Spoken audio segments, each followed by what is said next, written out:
decir, hay años que el fondo acaba subiendo un 5, un 10, un 15%, pero la caída media es de un 15%. Hay partícipes que se pueden asustar, con lo cual esto es un trabajo en el que tenemos que hacerlo nosotros bien como gestores, pero también bien los partícipes. Hay dos aspectos que se tienen que cuidar muy bien y es la tolerancia a la volatilidad y luego la paciencia. Nosotros recomendamos al menos estar 5 años invertidos. ¿Y lo más duro así de ser gestor, qué dirían que es? Que invirtió en bolsa en el año 2007 en el mejor fondo que había en ese momento, en los mejores, que era Bestinver. Claro, si invertiste en 2006 o 2007, en 2008, el fondo cayó un 60%. Si necesitabas ese dinero, pues lo perdías. Esta ya es un poquito más personal de cada uno, que sería Buffett o Munger. ¿A quién prefieres? Te voy a pensar, yo voy a lanzar un poco de crítica sobre Buffett. Yo siempre digo, sí, si tú vas a largo plazo, han pasado 6 años, sí, 7 años, lo que tú quieras, pero ¿has visto tu dinero caer un 30, un 40, un 50%? Pues cuando ya lo hayas visto, hayas aguantado, hayas invertido más incluso en mínimo, ahí es cuando ya tienes esa primera medalla, ¿no? ¿Criptomonedas sí o criptomonedas no? Si tú tienes una empresa que está generando hoy mucha rentabilidad, más que el resto del mercado, tus competidores van a querer comerse un trozo de esa tarta. Tú le dices a un inversor americano que invierta en una compañía portuguesa que tiene centros comerciales y el inversor americano alucina, como diciendo, si aquí son zombies, aquí no va nadie en los centros comerciales, ¿no? ¿Podrían compartirnos alguna tesis de alguna empresa que ustedes crean que es una buena idea de inversión? ¿Qué te podemos contar? Dime qué te viene a la cabeza. Si tuvieran que meter todo el dinero, vamos a pensar particular, no solo del fondo, en una empresa, ¿cuál sería? Antes de empezar con el episodio, quería comunicarles que a partir de hoy quedan abiertas las plazas para Wick, una formación que hemos creado totalmente por correo electrónico sobre valoración, contabilidad, psicología de inversión, portfolio management y análisis cualitativo. Y te preguntarás, ¿por qué Wick? Pues básicamente Wick nace por una necesidad que teníamos nosotros de haber consumido muchísima formación. Sin embargo, nunca creemos que ninguna de estas formaciones llegaba al nivel adecuado para ser inversor de verdad y pasar, por ejemplo, un proceso para ser analista en banca de inversión o en un fondo de inversión. Entonces, Wick nace con la idea de que sepas de verdad sobre contabilidad, de verdad sobre valoración. En las formaciones normales lo que se suele hacer es dar la contabilidad de una manera muy básica, pero no se profundiza, no te muestran cómo se interconectan los estados financieros, qué ocurre si hay un impairment, qué ocurre en el resto de estados financieros y este tipo de cosas. Además, estoy seguro que te estás preguntando ¿por qué por correo? Básicamente porque nosotros también hemos consumido muchísimos cursos, formaciones de este estilo, de los de ver vídeos o clases en directo, y creemos que es una pérdida de tiempo totalmente. Creo que de 1 hora y media que se suele dar clases, probablemente solo hayan 20 minutos de forma efectiva. Entonces lo que queremos hacer nosotros es concentrar todas estas lecciones en correos, que además de poder leerlos, también tendrás vídeos grabados con explicaciones, un formato audio en caso de que no puedas leerlo, no te guste leer o prefieras simplemente escucharlo. Wick mejora de forma constante, entonces no solo comprarás el Wick actual, sino que comprarás el Wick de dentro de 5 años, como siempre decimos nosotros, como un Tesla, siempre estará actualizado y mejorado con el paso del tiempo. Así que nada, te dejo en el primer enlace de la descripción toda la información relacionada con Wick. Muy buenas a todos y bienvenidos a Territorio Inversor. Mi nombre es Idafe y estoy aquí con David. Está Suelen por ahí, aunque no lo vean. Pero bueno, tenemos que invertir en CAPEX porque nos faltan micros. Y nada, estamos aquí hoy con Alejandro y con Miguel. Bienvenidos. Muchas gracias, es un placer estar aquí con ustedes y muchas gracias por invitarnos. La verdad que yo decía, tenía muchísimas ganas de venir a la oficina porque yo soy un friki de las oficinas y está guapísima. O sea, creo que es de las mejores oficinas que hemos visto con diferencia. Guapísimo hasta que se las desmontamos. Sí, eso es verdad. Eso es verdad. Y que bueno, ¿qué tal estáis? ¿Todo bien? Todo bien, bueno, yo he estado mejor. Acabo de salir de prácticamente 1 semana y media de fiebre, así que bueno, lo haré lo mejor que pueda. Es lo que tiene cuando tienes una niña que acaba de empezar la guardería. Eso es. Llegaron apurados al podcast, ¿no? Sí, no, yo total. O sea, menos mal que no estoy solo, si no, hoy voy a pasarle el guante a Alejandro a que hable él, que le gusta hablar, así que no hay problema. Hoy es la primera reunión de paisanos en Eso iba a decir. Yo creo que sí. Territorio Inversor. 100% canario. Pero mira, menos mal, por fin en Territorio Inversor, los de Tenerife somos mayoría, tío. Increíble. Yo canarión de la mesa soy yo. No me lo puedo creer. Y apoyando. Sí, es verdad. Es que no hay muchos gestores canarios, ¿no? Creo que Vamos a preguntar ahora sobre eso mismo, sobre el sector en Canarias y demás. Pero bueno, antes de nada, preséntense un poco quiénes son y demás. Vale, perfecto. Bueno, pues yo soy Miguel Rodríguez, soy gestor y socio de Oros. Estudié Administración y Dirección de Empresas en la Universidad de Salamanca, luego hice máster en Bolsa y Mercados Financieros por el IEB y empecé a trabajar en BVA. O sea, una beca, estuve trabajando en el departamento de riesgos de negocios y posteriormente me metí en el mundo del M&A, donde pasé prácticamente toda mi carrera profesional hasta que empecé a gestionar profesionalmente. Dentro de M&A pues hacía asesoramiento, conversaciones de compra, de venta de compañías, búsqueda de inversores, fusiones, etcétera. y en 2014 me incorporo a Metagestión como gestor con Alejandro y Javier, y en 2018 nos incorporamos los 3 gestores de Metagestión a Oros, que llevamos ya 6 años como socios fundadores y gestores, y bueno, y aquí seguimos. ¿Y tú, Alejandro? Bueno, yo soy Alejandro Martín, soy también gestor y socio en Oros, y bueno, yo estudié ADE en la Universidad de La Laguna, también 100% digamos producto canario, y luego empecé a trabajar aquí en Madrid en Ernst & Young, lo que hoy es EY, en el departamento de auditoría. Estuve allí 2 años hasta que un día conocí a Javier en una comida y me dijo, oye, ¿te interesa aprovechar esta oportunidad, trabajar aquí como analista y cogestor en Metagestión? Y enseguida me uní al equipo, ¿no? Entonces, por eso, pues cuando estábamos Javier y yo, que estuvimos siendo una dupla durante muy poco tiempo, pues somos una persona que conociéramos bien para terminar de formar lo que nosotros llamamos la cocina de Oros, ¿no? Y es ese germen de un equipo pues, que ya lleva más de 10 años gestionando juntos. Es difícil, porque somos un equipo joven, cada día menos joven, esa es la realidad, pero es difícil encontrar un equipo que se haya preservado en la industria junto durante tanto tiempo, ¿no? Suele haber muchos cambios, mucha rotación y es algo que nosotros valoramos mucho, porque al final, oye, cuando uno analiza una compañía y demás, pues todas las horas que tú le vayas echando a esa compañía son horas que quedan y es el pozo que vas haciendo. Y claro, al final todo se va construyendo sobre horas de trabajo, ¿no? Para nosotros es muy importante la gente que trabaja con nosotros y el equipo, ¿no? Yo creo que a largo plazo esa confianza que tienen entre ustedes y demás es una ventaja competitiva de cierta forma, porque al haber tanta rotación muchas veces, ya me dirán ustedes, el hecho de confiar en esa persona nueva que acaba de entrar, de si fiarte de su análisis o de su opinión y demás. No sé cómo lo ven ustedes, pero... Sí, desde luego. Y luego la propiedad de la gestora, ¿no? En nuestra anterior casa no éramos propietarios, ahí surgían pues ciertos conflictos entre la propiedad y nosotros, que éramos los gestores. Nosotros teníamos interés en que los recursos de la compañía se dedicaran al departamento de gestión, al departamento de análisis, en fin, conociendo compañías, research, viajes, etcétera.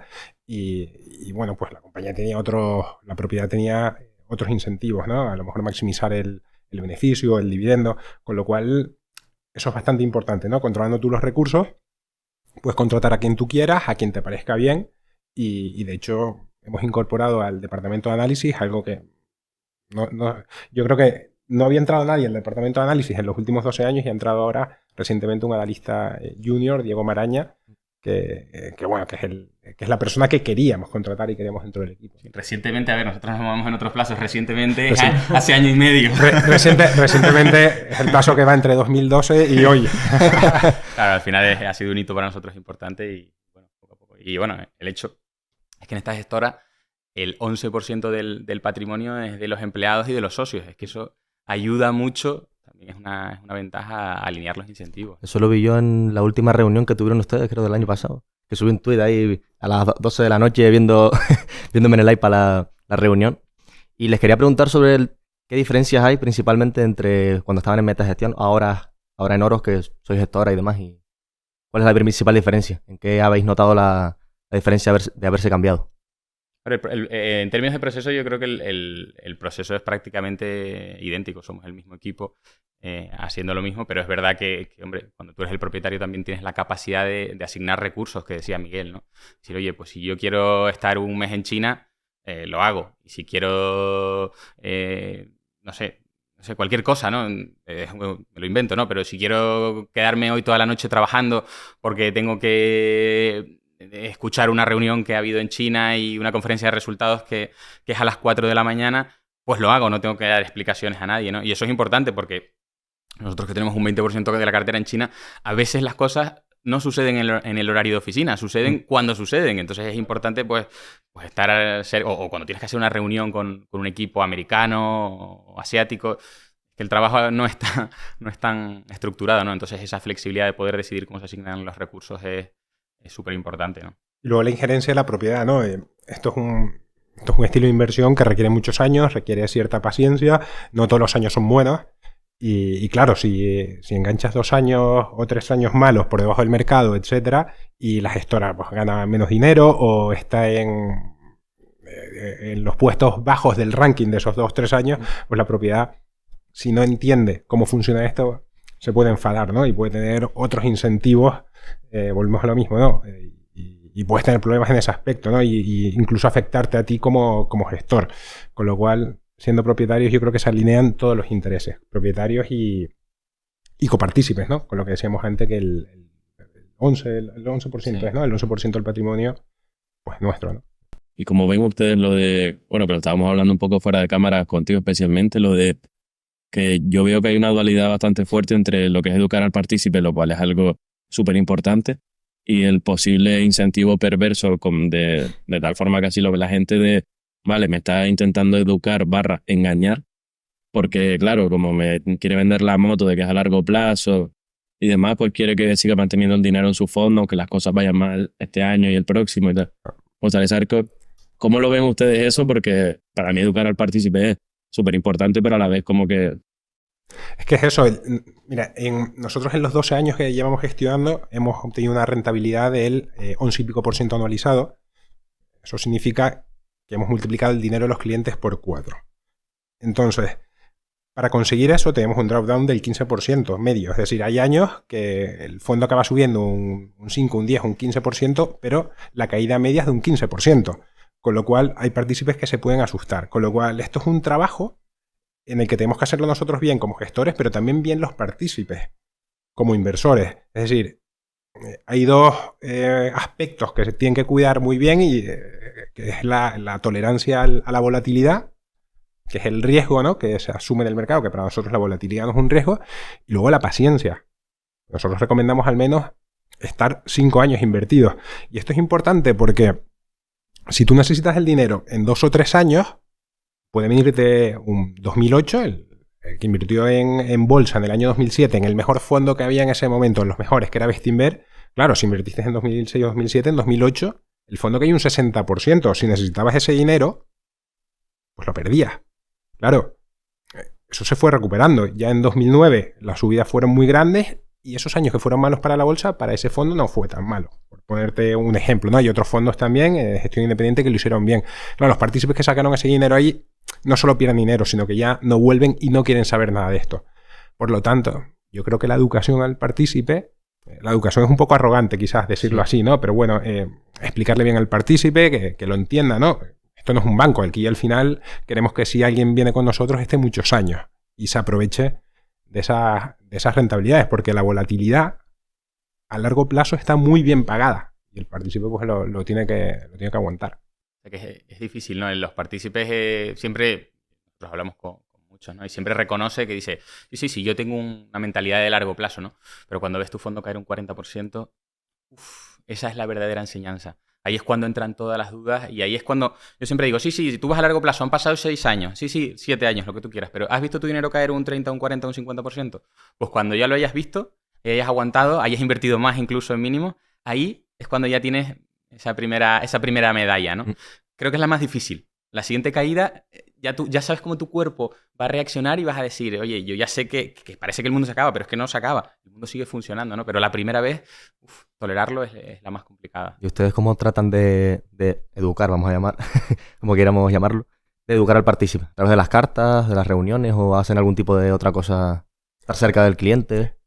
Bueno, ahora la gestora está creciendo, ya somos 4.700 clientes. No conocemos a todos los clientes, pero sí que hacemos una labor divulgativa a través de las cartas, que intentamos que sean extensas, requieren mucho tiempo, pero se explica muy bien, o creemos que se explica muy bien, los procesos, porque invertimos en unas compañías, en otras, sectores, etcétera, y eso es una buena forma de aproximarse a los clientes. Luego, siempre estamos dispuestos a atender a cualquier cliente que nos llame a través del departamento de atención al inversor o vía correo electrónico.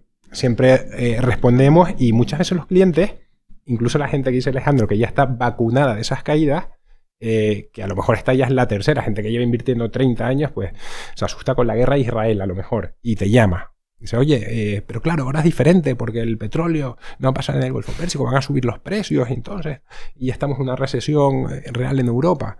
Claro, lo que necesitan al final es una palmadita en la espalda, decirle, que le expliques el proceso. Mira, nosotros estamos invertidos en estas compañías, que pase lo que pase, aquí estamos comprando buenas compañías a buenos precios, con lo cual pueden ir mejor o peor, pero no va a afectar, bueno, si la guerra se extiende y tenemos un conflicto grande en Oriente Medio, pues ya las cosas pueden cambiar y nos vamos a ver afectados nosotros, el mercado y todo el mundo. Pero muchas veces explicarle al partícipe un poco lo que está pasando, ¿no? Y se quedan más tranquilos. ¿Y el día a día de un gestor de fondos? ¿Cómo es? No es como las pelis, imagino, ¿no? No se han encontrado hoy en la oficina lo que esperaban encontrar, ¿no? Al final, pues, es un equipo de gente por el lado de administración, pues, haciendo tareas administrativas, y por el lado de la gestión, pues depende del día, ¿no? Pero puede ser, sobre todo, leyendo, hablando con analistas, hablando entre nosotros, discutiendo, comentando tesis. Ahora que se ha incorporado Diego al equipo, pues también trabajando con él para intentar mejorar los modelos, los procesos. Pero vamos, hay mucho de trabajo aburrido y no es un trabajo sexy a simple vista que pudiera parecer, ¿no? ¿Y lo más duro así de ser gestor, qué dirían que es? Lo más duro, no lo sé, hacer conferencias, por ejemplo. A mí es lo que menos me gusta. La parte de Sí. de hablar, de la comunicación, de las conferencias, al final nosotros no dejamos de ser una gestora pequeñita y tenemos que difundir la palabra. Ese es el tema. Nos ayuda mucho que al final el 70%, y en línea con lo que preguntabas antes, el 70% de los clientes son inversores directos con nosotros. Con lo cual eso facilita mucho el que la gente te conozca, el explicarle cómo inviertes, eso ayuda mucho, ¿no? Pero es una parte quizá a las personas que nos dedicamos a la gestión, pues que nos gusta menos. Sí, pero vamos, la parte bonita es la que hacemos el resto del tiempo, que es leer, hablar, comentar tesis, hacer modelos, que eso pues, dedicas el 99% del tiempo. Yo creo que hay una parte también de orgullo que muchas veces yo tengo amigos que, oye, yo metieron aquí 50.000 euros hace no sé cuántos años y hoy se sacan 200.000 y dicen, me voy a comprar una casa. Y dices, joder, si esto, yo le digo, pero si comprar una casa es peor, vas a comprar una casa al 3% cuando has hecho un 11% anualizado. Y le digo, pero prefiero que lo dejes en los fondos, ¿no? Pero hay una parte de orgullo de, joder, le has puesto las cosas a esta persona fácil para que construya un sueño, ¿no? Que eso Orgullo y también responsabilidad es también. bonito. Es que tiene que ser muy gratificante, pero Sí. y a la vez yo creo que, por ejemplo, si un amigo mío mete un dinero en el fondo que estoy gestionando, o sea, claro, yo estaría súper feliz si las cosas van bien, pero como que sentiría más presión incluso que si evidentemente mete el dinero a alguien que no le pones ni cara, ¿sabes? Claro, pero aquí al final, como todo el dinero, es decir, todos nuestros amigos, familia, pareja, de todo, al final está todo el mundo invertido, pues da igual de dónde vayas, que siempre es parte de la conversación con todo el mundo. Seguimos teniendo esos amigos, los familiares nos siguen queriendo, o sea que las cosas han ido razonablemente bien. Y alguien que es de Canarias y quiere ser gestor o analista y demás, ¿qué le recomiendan? Porque claro, nosotros nos encontramos en Canarias que el sector financiero está un poco como... está todo en Madrid, básicamente. Y casi no hay fondos. Y nada, ¿qué le recomendarían a alguien que es de Canarias? Quiero contar una anécdotilla antes de Bueno, que sí. responda. Yo me la sé ya. Porque en verdad ya me está pasando casi con todo el mundo que entrevistamos, porque yo siempre he sido como muy friki de esto y tal, y soy muy echado para adelante en el sentido de que cojo y de repente te hablo para preguntarte cualquier cosa y tal, un poco pesado, ¿no? Y yo me acuerdo cuando me hice LinkedIn con 17, 18 años, que ni me acuerdo, que me saliste tú, dije, coño, un canario que gestiona, nada, empecé a enterarme de lo que era oro y me metí en tu perfil y tal, y te hablé. Y me acuerdo que me respondiste y era yo preguntándote todo motivado de, hey, ¿cómo puedo llegar a ser gestor? O algo así, te estaba preguntando. Y me respondiste súper amable el primero y como que el segundo ya te mandé otro mensaje. Y le dijiste, el niño este me está volviendo loco. Y me acuerdo que me dijiste, analizar compañeros desde pequeñito, algo así me dijiste. Y yo te dije, ¿pero desde cuándo más o menos estás analizando? Y me pusiste, desde niño, saludos. Y yo, si No te me metes en acordaba, el no link me que acordaba. tú cada Lo viernes miraré, en lo eso te miraré. vas a reír. Pues es eso, ¿no? Al final es dedicar horas y es echar horas, trabajar por tu cuenta, pero es difícil. Es que tampoco lo puedes negar, es tremendamente difícil. Es una industria en la que hay muy pocas posiciones. Y hablábamos antes de la destrucción de las ICAPs, que han desaparecido el 70% de las ICAPs en los últimos 3 años. Pues es que eso no ayuda. Es que ahí había gestores que han dejado de serlo. Entonces, cada día es más difícil entrar en España y hay que ser realista también, que no todo el mundo puede ser gestor o no todo el mundo puede ser analista. Yo creo que eso es evidente. También creo que con mucho trabajo las cosas salen. Eso, pero bueno, pues yo empecé en auditoría. Y mi sueño siempre ha sido gestionar dinero. Y gestionaba dinero desde muy pequeñito, pero he cerrado de forma profesional. Pues la auditoría yo la podía haber hecho en Tenerife. Esa es la realidad, porque también tenía una oferta para trabajar en Tenerife, pero eso me alejaba de lo que yo finalmente quería. Y decías, oye, pero si es que en Madrid voy a ganar casi lo mismo, pero en Madrid es todo el doble de caro y no voy a ganar dinero al final. Ya, pero tienes que hacer sacrificios para llegar al objetivo, pero ustedes lo han visto muy bien, pues la visibilidad que te da el podcast, que la gente te va conociendo, vas haciendo networking, es que ese es el camino. Y analizar por tu cuenta, equivocarte, crecer, porque a fin de cuentas el trabajo que tú haces como inversor, personalmente, al que yo hago como gestor profesional, no es tan diferente. Entonces, oye, siempre podrás dedicarte a lo que te gusta, que es analizar y es gestionar. Eso lo vas a poder hacer siempre en tu cartera. Si mejoras y algún día te dan la oportunidad, pues ahí lo vas a tener, ¿no? Pero los trabajos no son tan diferentes. Pero vamos, yo creo que sí, siendo precisos, hacer tus tesis de inversión, primero aprender a invertir, aprender a analizar, equivocarte y demás, y hacer públicas tus tesis de inversión, yo creo que eso es importante, ¿no? Porque al final, si necesitas a alguien, un analista, pues quieres pescar allí. Puedes pescar en muchos mercados también, puedes conseguir a gente de bancos, de money, research, pero gente que sepa invertir en bolsa, porque eso requiere también, pues digamos, una sangre especial, ¿no? Gente que ya lleve tiempo en el mercado, que sepa cómo funciona la cosa. Yo creo que eso es importante. Antes estaban los blogs. Alejandro tenía un blog, por ejemplo. A mí me conoció Javier a través de... Claro, te conocí a través del blog. Ese blog. Entonces, pues, es que funciona. Yo hacía tesis de inversión y claro, ya con Alejandro y Javier, como ya los conocía, sí las compartía, pero claro, yo al principio que quería entrar en una gestora de fondos, se la mandaban muchísimos gestores. Algunos me hacían caso y otros ni respondían. Inversiones que funcionaron muy bien. El caso de Cortiseira, por ejemplo, que fue una de las principales posiciones de Metavalor, de nuestro anterior fondo, lo estuve hablando con muchos gestores en su momento. No sé si alguno me hizo caso, algunos me respondieron y tal, y me preguntaban, pero al final con quien tuve trato fue con Javi y Alejandro. Yo creo que lo más importante es como ser un poquito avispado y intentar moverse por el círculo y buscar la forma bueno, como nosotros, que con el podcast literalmente lo que queríamos era esto. Sí. Sentarnos con gestores y demás. Eso lo ha hecho muy bien Diego también, nuestro analista que se ha movido muchísimo, conociendo a mucha gente. Y nosotros cuando fuimos a contratar, es muy difícil meter a alguien en tu cocina que tú no conoces, que le haces una entrevista y lo contratas, es muy difícil. Tú al final quieres a alguien de confianza, que tenga referencias, que sepas que sabe hacer las cosas, que ya conozcas. Y yo empecé a preguntar a gente en muchos ámbitos y varias personas me daban la referencia de Diego. Y Diego estaba todavía en la universidad, pero ya se estaba moviendo, ya la gente le estaba conociendo y sabían que era un tío que trabajaba, ¿no? Entonces, oye, pues haciendo eso surgen las oportunidades, está claro. Y que al final, aunque seas joven, si tú tienes una perspectiva de tener a ese empleado, ese analista en este caso, a largo plazo y que sea como una apuesta de ustedes, claro, no simplemente rellenar un hueco, por así decirlo, al final, encima si lo pillas joven y con talento y con muchas ganas y tal, es que hace un 2x1, básicamente. Sí, no es tanto las skills muchas veces, ¿no?, que buscamos, sino el colmillo, ¿no? Gente que sea capaz de ir un paso más allá, que eso tú siempre lo defines bien y eres capaz de encontrarlo muy bien, ¿no? Ese plus que no es saber hacer el test perfectamente, ¿no? Sino ir más allá. Y luego también llega un momento que estás compitiendo con gente top.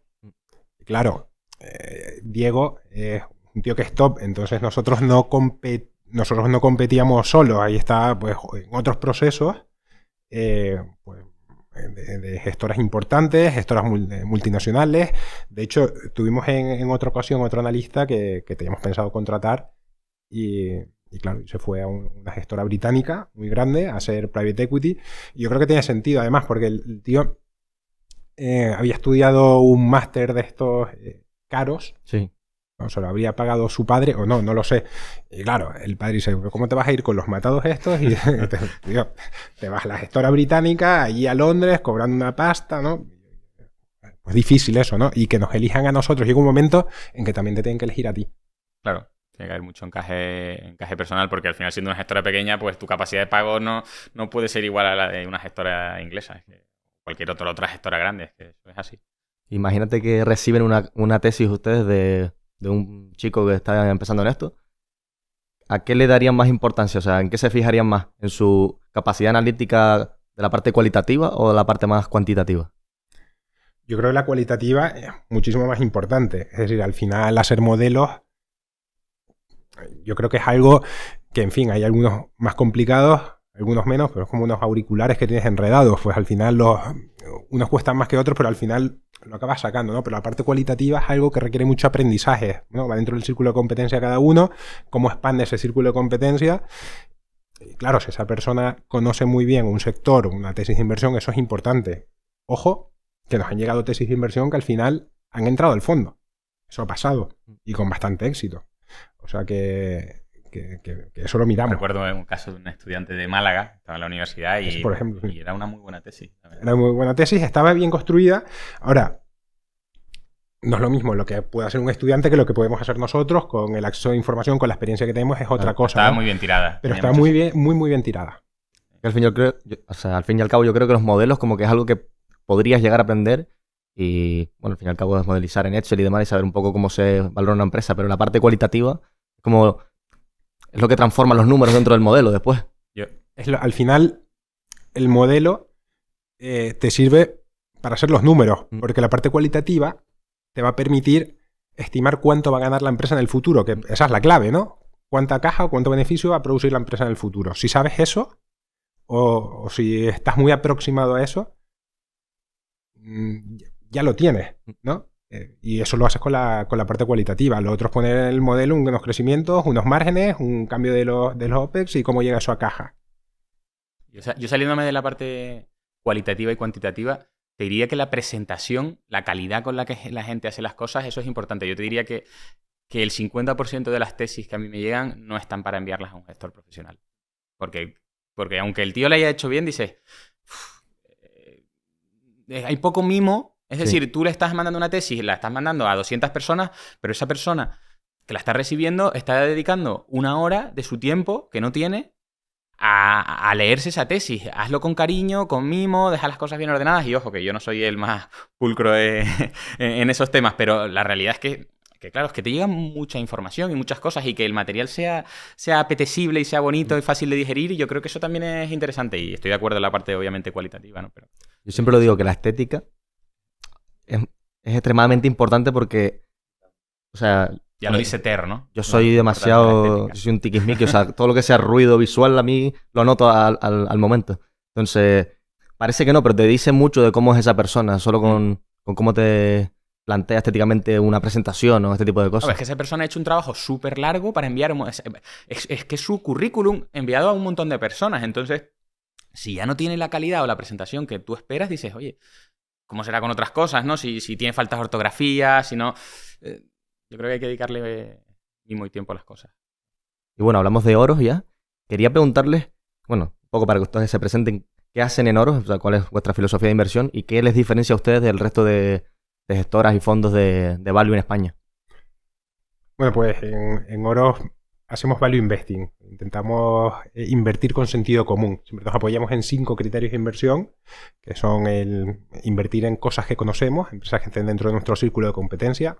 Si nos equivocamos en algo que no conocemos, no vamos a saber si nos estamos equivocando, si podemos aprovechar esa oportunidad, si cae una empresa, por ejemplo, un 50% en bolsa, ¿no?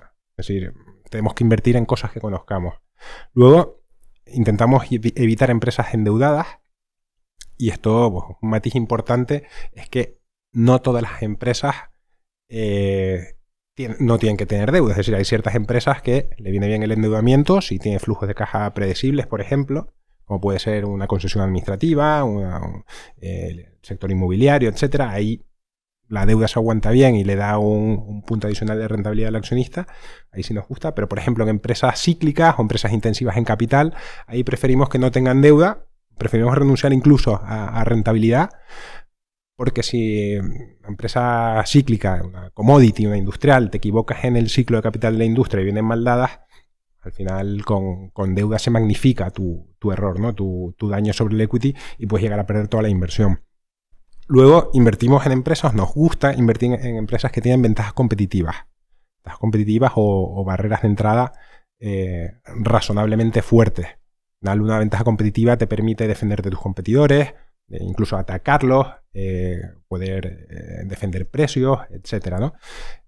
Porque al final, si tú tienes una empresa que está generando hoy mucha rentabilidad, más que el resto del mercado, pues tus competidores van a querer comerse un trozo de esa tarta.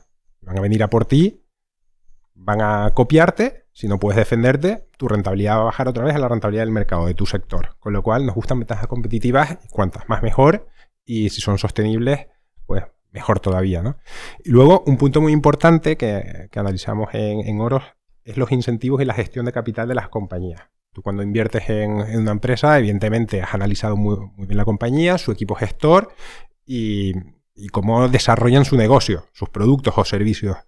Pero no todo el mundo analiza cómo gestionan el capital de la compañía. Es decir, cómo invierten los euros, la caja que genera la compañía, cómo lo van haciendo, ¿no? Es decir, si prefieren crecer inorgánicamente. ¿Por qué crecen inorgánicamente? Si prefieren crecer inorgánicamente es cuando compran, por ejemplo, otras compañías.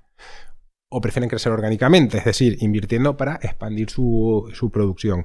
O por qué recompran acciones o por qué reparten dividendos. Es decir, nosotros nos gustan compañías que cuando están cotizando a múltiplos elevados o más elevados de su competencia, en términos generales, pues compren otras. Hagan crecimiento inorgánico. Si no, pues preferimos que, si el resto del mercado está caro, pues preferimos que se compren a ellos mismos vía recompra de acciones o que hagan crecimiento orgánico, ¿no? Y los dividendos, pues en fin, las compañías que tenemos en cartera, como suelen tener retornos sobre el capital empleado relativamente elevados, pues preferimos que no repartan dividendos, a pesar de que nosotros, como gestora de fondos, como fondos de inversión, no tenemos tantos impuestos como puede tener un particular, ¿no? Cuando vienen de fuera sí, porque tienes que tener tratado de doble imposición y demás, pero en general preferimos que no repartan dividendos. Y por último, el quinto punto sería que tuvieran margen de seguridad. Es decir, invertimos para ganar dinero. Primero necesitamos que tengan potencial y margen de seguridad por si nos equivocamos en la inversión. Más margen de seguridad. Exigimos más o menos, al menos un 30% para comprar una compañía en el fondo ibérico y un 50% en el internacional. Eso a 3 años vista. ¿Por qué esa divergencia entre...? No, porque es más fácil encontrar cosas fuera, básicamente. Entonces, si tú haces un 30% a 3 años, pues es una tire del 8 y pico, probablemente. Eso es lo mínimo exigido para comprar una compañía en Iberia. Fuera es que, claro, siempre hay más oportunidades. Ahora mismo, por ejemplo, en el fondo internacional, las compañías que entran tienen todas más de un 70% de potencial. Hay muchas oportunidades en el mercado, en Iberia incluso. En Iberia es que los potenciales de los fondos ahora mismo, yo no sé si el ibérico es un 110 y el internacional es un 120. Es decir, están muy, muy parejos. También es verdad que hay muchas compañías ibéricas en el fondo internacional, el 30%, porque es que estamos viendo un momento en el que Iberia está bastante barata. Me sorprende eso porque, sobre todo lo típico en España, y de hecho nosotros nunca hemos sido muy... como buscar en el mercado español o en el mercado ibérico compañías. Me gustaría saber un poco también, ya no solo el afán que tienen ustedes por Iberia, sino porque han hecho 2 fondos realmente, el ibérico y el internacional. Es decir, me gustaría saber la razón. Es curioso, nosotros siempre desde el inicio siempre gestionábamos un fondo ibérico que era Metavalor, que era el histórico de Metagestión, un fondo que tiene más de 30 años de historia. Te diré que al principio de nuestros años de gestión nos decían que por qué teníamos un fondo internacional, que nosotros lo que sabíamos hacer era gestionar en Iberia, que habíamos hecho muy buenas rentabilidades, y nos decían que ese fondo había que cerrarlo y que no tenía sentido. En ese momento, y España estaba muy de moda, y nadie quería saber nada de mercados globales. Ahora es justamente lo contrario. Entonces, bueno, nosotros, mira, hemos generado, en Iberia hemos hecho un 10% anualizado a 12 años, más de 12 años, y en internacional un 11,7%. Es decir, que a pesar de la restricción, las rentabilidades no han ido muy alejadas una de la otra, aunque en términos compuestos del 10 al 11,7 parece que no, y hay mucha diferencia, pero que se puede hacer dinero invirtiendo en Iberia también, ¿no? Y nosotros, bueno, pues que conocemos desde hace muchísimos años las compañías españolas y demás, pues no nos es tan difícil gestionar un fondo ibérico, a pesar de que ahora mismo pues no está muy de moda, obviamente, pero es que precisamente por eso tenemos tanto peso de Iberia en el fondo global, porque es que nadie quiere invertir en Iberia, ¿no? Todas las nuevas generaciones, digamos, los nuevos gestores de fondos, nadie quiere saber absolutamente nada de España, ¿no? Nosotros lo preguntamos, yo creo que en las 2 últimas conferencias que nos comentaban lo mismo, preguntábamos en la sala cuánta gente tenía compañías ibéricas y nadie tenía compañías ibéricas. Bueno, pues esa es la respuesta. Ni siquiera los propios españoles queremos comprar, pues ahí es un sitio interesante para mirar. Imagino que es más sencillo el hecho de analizar y visitar equipos directivos y hablar con ellos, ¿no? O llegar a esas empresas, o no. Yo creo que hay de todo. Porque tenemos, por ejemplo, empresas en Hong Kong que nos reciben, sobre todo a raíz del COVID, se han animado mucho a recibir a los inversores vía Teams o Zoom u otras plataformas, con lo cual tenemos acceso a muchas compañías extranjeras. Siempre contamos que en España, si nos vamos fuera, porque estamos tan cómodos como invertir en España. Y uno de los casos más curiosos, que fue una de las principales posiciones de Metavalor durante mucho tiempo, era Barón de Ley. Tuvimos la compañía, una compañía vinícola, yo no sé si la conocen ustedes. Sí, yo sí. Son los dueños del Coto, no sé si lo conocen, el vino El Coto, que está en el lineal del Mercadona, es el Rioja crianza más vendido de España, el que más cuota tiene. Claro, nunca nos atendió. No conocimos a Eduardo Santos Ruiz, pero conocíamos la compañía y sabíamos lo que estaba haciendo él, que era recomprar acciones día a día de la compañía, nos las intentaba comprar a nosotros. El único contacto que teníamos era porque nos llamaba un broker y decíamos, tenemos un comprador, que sabíamos que era Eduardo Santos Ruiz, y luego nos transmitía incluso el broker, y dice, oye, que me dicen que no sabemos, que ustedes no saben valorar la compañía, que está carísima, que cómo no le venden las acciones, y me las quería comprar Eduardo Santos Ruiz, ¿no? El propietario, hasta que alcanzó un 50% y lanzó una OPA por toda la compañía. Nunca nos atendió, pero sabíamos cómo era la compañía y que había una ineficiencia precisamente por eso, porque era un tío que estaba cerrado, que quería comprar las acciones y hacerse rico él como propietario. Lo que pasa es que nosotros éramos propietarios y ganamos mucho dinero con él. Estaba cara, pero él compraba. Sí. Te diré por el otro lado que nuestros mayores errores de inversión también han venido de España.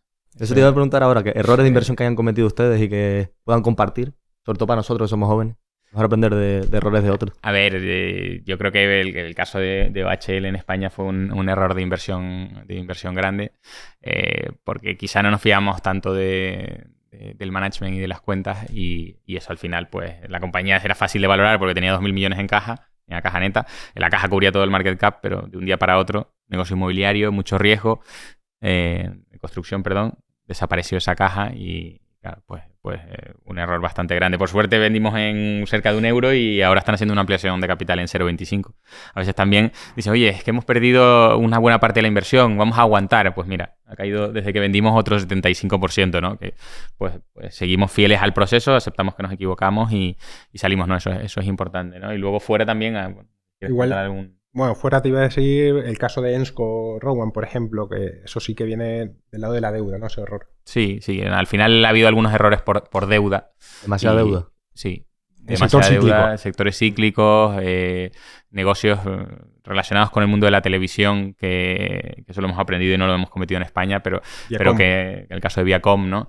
Que son negocios que poco a poco van languideciendo y se produce esa value trap. La gente llama value trap a todo lo que el precio de la acción cae, ¿no? No, eso es cuando el negocio va cayendo, va languideciendo, las estructuras de costes, por ejemplo, CTT, es algo... Correos de Portugal, un negocio que el negocio va poco a poco cayendo, los costes no caen y te quedas atrapado, ¿no? No eres capaz de repercutir las subidas de precios en el negocio, no a la velocidad que quisieras y te quedas atrapado. El caso de STT es un poco particular porque el negocio de paquetería sí que lo ha hecho muy bien en ese periodo y entonces, bueno, se ha compensado un poco, ¿no? Pero el negocio de correos pues es complicado, ¿no? El negocio al final no deja de ser logística, una logística que pierdes esa capilaridad porque cada vez hay menos cartas y tú tienes que seguir haciendo las rutas y los repartos. Claro. Y claro, ahí te quedas un poco atrapado. ¿Y el mayor acierto que dirían ustedes que han hecho? No sé si antes hablabas de Cortiseira, no sé si puede ser... Yo creo que Altia, ahora mismo. Bueno, sí, Altia sí puede ser. Altia Consultores, una compañía española además de Haití. Una compañía curiosa porque no tiene ventajas competitivas. Es decir, cuando tú no tienes ventajas competitivas, lo que tienes que ser es, a mi juicio, súper eficiente, con una cultura de costes bajos, low cost producer, y ser eficiente y que todo el mundo tenga la cultura empresarial de ser eficiente. Altia, que al final es una compañía de integración de sistemas, una compañía de IT, hemos conseguido multiplicar la inversión por 13 o 14 veces, sin contar los dividendos. Qué barbaridad. Sí, es una pasada y vendimos yo creo que es un negocio, en 2023. Claro, no es un negocio que es un negocio de horas, hombre. No es un negocio en el que... Claro, no es un negocio que puedas escalar y la plataforma y de repente fuiste Facebook. No. Es un negocio de que hay que contratar gente, hay que conseguir nuevos proyectos, uno a uno, ganarlos. Y al año siguiente volver a conseguir otros nuevos proyectos, porque es que en muchos aspectos no es un negocio recurrente, con lo cual es pelear cada día por ganar clientes, ¿no? Entonces, muchísimo mérito lo que hizo Tino Fernández. Muy tarde también. Y ese tipo de Tuvieron cosas. problemas con las administraciones de este sector que se puso muy de moda hace años, el sector de IT, por los crecimientos fuertes, digitalización y demás. Claro, los que venimos ya de los años 2005, 2007, 2009, claro, después de la crisis del 2008, la explosión de la burbuja crediticia, ahí los cobros eran, sobre todo desde las administraciones públicas, eran salvajes, estaban meses sin pagarte. Y claro, eso lo tienes que aguantar y tú tú le tenías que pagar a tus empleados. Porque eran las propias administraciones públicas las que quebraban compañías. compañías. Eso era terrible. Sí. Pero bueno, estoy de acuerdo en que Altia no tenía ventajas competitivas por el tipo de contratos que tenían, pero hay otras compañías que sí tienen ventajas competitivas dentro de IT. Sobre todo por los contratos, los costes de sustitución. Nosotros somos accionistas ahora de una compañía que se llama Obey. Se fundó pues hace casi 25 años ya. Francesa, ¿no? Francesa, sí. Vale, sí. A finales de los 90. Y claro, ellos tienen contratos con muchos bancos franceses desde prácticamente la fundación de la compañía. Claro, si tú has desarrollado con BNP proyectos desde el año 2000, cualquier proyecto adicional, cualquier aplicación, ciberseguridad, etcétera, que vayas a hacer, que tenga que hacer BNP sobre esos desarrollos, lo va a hacer con Obey. Entonces esos contratos sí que tienen cierto switching cost. No te puedes pasar con los precios, evidentemente, y siempre hay negociaciones, tienes que seguir ganando eficiencia, pero esas compañías siguen ahí. Hoy teníamos otra que se llama Infotel, también francesa, de la cual fuimos accionistas muchos años, y esta era todavía más flagrante el caso. Se fundó en el año 79, si no recuerdo mal, y los primeros contratos fueron con automovilísticas, entre ellas Peugeot, y la compañía seguía teniendo al grupo PSA como principal cliente de la compañía, ¿no? Ya se diversificó mucho en clientes y demás, con lo cual esas de relaciones de largo plazo sí que crean una cierta ventaja competitiva. ¿Y cuál era la tesis de Altia? Si no tenía ventaja competitiva, ¿cuál era la tesis como para multiplicar por 13 Era veces? una compañía muy pequeñita, yo creo que era una compañía, fue de las primeras compañías que saltó al MAP, lo que hoy es el BME Growth. Entonces, era una compañía que valía 20 millones y líquida, que el negocio lo estaba haciendo bien, pero la cotización había caído a lo mejor un 30% en ese plazo. No movía muy poco volumen, ¿no? Y era un mercado en el que la gente decía, oye, ¿esto el MAP? ¿Esto qué es? Nadie quería saber nada de la compañía. El inversor institucional no prestaba atención. La compañía no hacía marketing, porque hoy todas las que cotizan pues salen mucho a vender, pero esta gente estaba súper centrada en el negocio y nosotros decíamos, claro, el mercado no conoce esta compañía, no la está viendo, ¿no? Y claro, estábamos comprando, yo no sé si era 3-4 veces beneficios en ese momento, por ahí, ¿no? Entonces, claro, estaba muy, muy barata, bien gestionada, sin deuda. Compañía familiar. El presidente tenía el 80%. Cuando hablamos de la gestión de capital, pues alguien que se esté jugando el dinero contigo. Tino, el propietario de la compañía, pues tiene un 80% de la compañía. En ese momento tenía incluso más, pero bueno, al final cuando van subiendo, hay un proveedor de liquidez y el precio de las acciones va subiendo, pues tiene que poner acciones el propietario de la compañía, ¿no? Y ahí así se fue diluyendo un poco. Pero estas compañías que no tienen ventajas competitivas y son muy, muy eficientes y se está jugando a alguien el dinero contigo, alguien que lleva muchos años y tiene la cultura esa de ser eficiente, eso también es muy interesante. ¿Ustedes tienen muy en cuenta el skin in the game del propio CEO? Básico eso, básico. No invertirían si no... No, sí que lo hacemos, pero es verdad que no es tanto tener en cuenta el skin in the game, sino analizar la evolución de las decisiones de gestión de capital a lo largo de los años. Y cuando tú miras hacia atrás dices, oye, ¿y por qué tomaban esta decisión? Claro, que se estaba jugando su dinero. Prefería ser conservador. Lo vemos mucho siempre decimos, oye, las entidades bancarias o financieras españolas, ¿por qué Bankinter es el mejor banco y por qué Catalana es la mejor aseguradora? En términos de retorno para el accionista a muy largo plazo. Precisamente es que eso, casual, no sé si será la causa o la consecuencia, pero la realidad es que son compañías que son familiares. Y entonces al final en un negocio que es coger riesgos y repartir riesgos, pues al final tú vas a ser mucho más conservador cuando te estás jugando la herencia de toda tu familia durante muchas generaciones que cuando eres un directivo que va a estar en su puesto 3 años. Es que es normal. Eso para nosotros marca la diferencia. Pero sí tenemos, no sé, una de nuestras principales posiciones que es AerCap, la compañía de leasing de aviones, sí. Angus Kelley, tenía el 1%, no era mucho skin in the game, pero el 1% de una compañía de 15.000 millones es mucho dinero, ¿no? Y ves como probablemente su gestión de capital ha sido la mejor de todas las compañías que nosotros tenemos, claro, nosotros tenemos en cartera. De hecho, tenemos una pestaña dentro de nuestros modelos, va solo de la retribución del equipo directivo y del consejo. de la gente que manda la compañía, cómo están establecidos sus incentivos, si están para generar valor para el accionista a través de contratos más rentables o a través de crecimiento. Claro, si tú estás incentivado, motivado a hacer solo crecimiento y no hacer crecer los márgenes o la rentabilidad de la compañía, claro, ahí hay una desconexión con tus intereses, ¿no? Que son los de maximizar el valor de las acciones. O incluso a veces crecimiento del earning per share. Oye, peligroso también, si solo hay. Claro, está bien que crezcan los beneficios, pero si estás haciendo una asignación de capital errónea para los accionistas porque estás recomprando acciones como loco cuando la compañía está cara, aunque nosotros ahí no solemos estar, a no ser que nos equivoquemos, claro, tampoco es un buen esquema de incentivos ese, con lo cual es algo que es básico dentro de nuestros modelos. Pero es importante el plazo, el que las compañías lleven mucho tiempo cotizando y nosotros las conozcamos también. Muchas veces es el volver a invertir. Hay compañías como TGS, por ejemplo, una compañía sísmica noruega, que hemos invertido 7 veces. Claro, el tú conocer al equipo durante tantos años pues ayuda mucho también a estar cómodo. Ahí en TGS, por ejemplo, pues tampoco hay una familia detrás, pero conocemos un equipo que lleva muchísimos años tomando decisiones acertadas. Pero había invertido 7 veces en esa empresa. Sí. Invertido es invertido dentro. Sí, no es comprar y vender, no es un rebalanceo, es comprar, liquidar la posición y volver a comprarlo. Liquidarla entera. Sí, liquidarla entera. Es decir, lo hemos hecho 7 veces en la misma compañía. Pues es una compañía que al final va muy relacionada con el ciclo del petróleo, con lo cual tiene mucha volatilidad. Y bueno, si tú te encuentras un equipo gestor que sabe lo que tiene que hacer y aloca el capital de forma adecuada en el momento que lo tiene que hacer, pues con el ciclo, cuando caen todas las petroleras, cae la compañía también, pues vuelve a subir, vuelve a caer. Y es una compañía que históricamente, digo, porque ahora ha cambiado algo, pero es una compañía sin capital empleado. Es decir, hace prospecciones sísmicas. Lo que hace es leer donde hay un yacimiento y luego se lo vende a las compañías de exploración y producción, ¿no? Pero los barcos ni siquiera eran de la compañía. Eran porque ahora ha cambiado a través de una fusión. Con lo cual, siempre producía caja en cualquier entorno. Lo que tenía era librerías de donde estaban los yacimientos y simplemente las guardaba o las vendía cuando el precio era razonable. Con lo cual, aunque te equivoques y no entres en el momento adecuado del ciclo y que te comas un ciclo de petróleo malo, vas a seguir generando caja. Eso nos gusta. Y mucha capacidad para ajustar costes también, muchos costes flexibles, bueno, cosas interesantes. Y este tipo de ideas, por ejemplo, Alte que eran 20 millones y demás, ¿cómo las encuentran? Porque claro, no son Meta y Microsoft.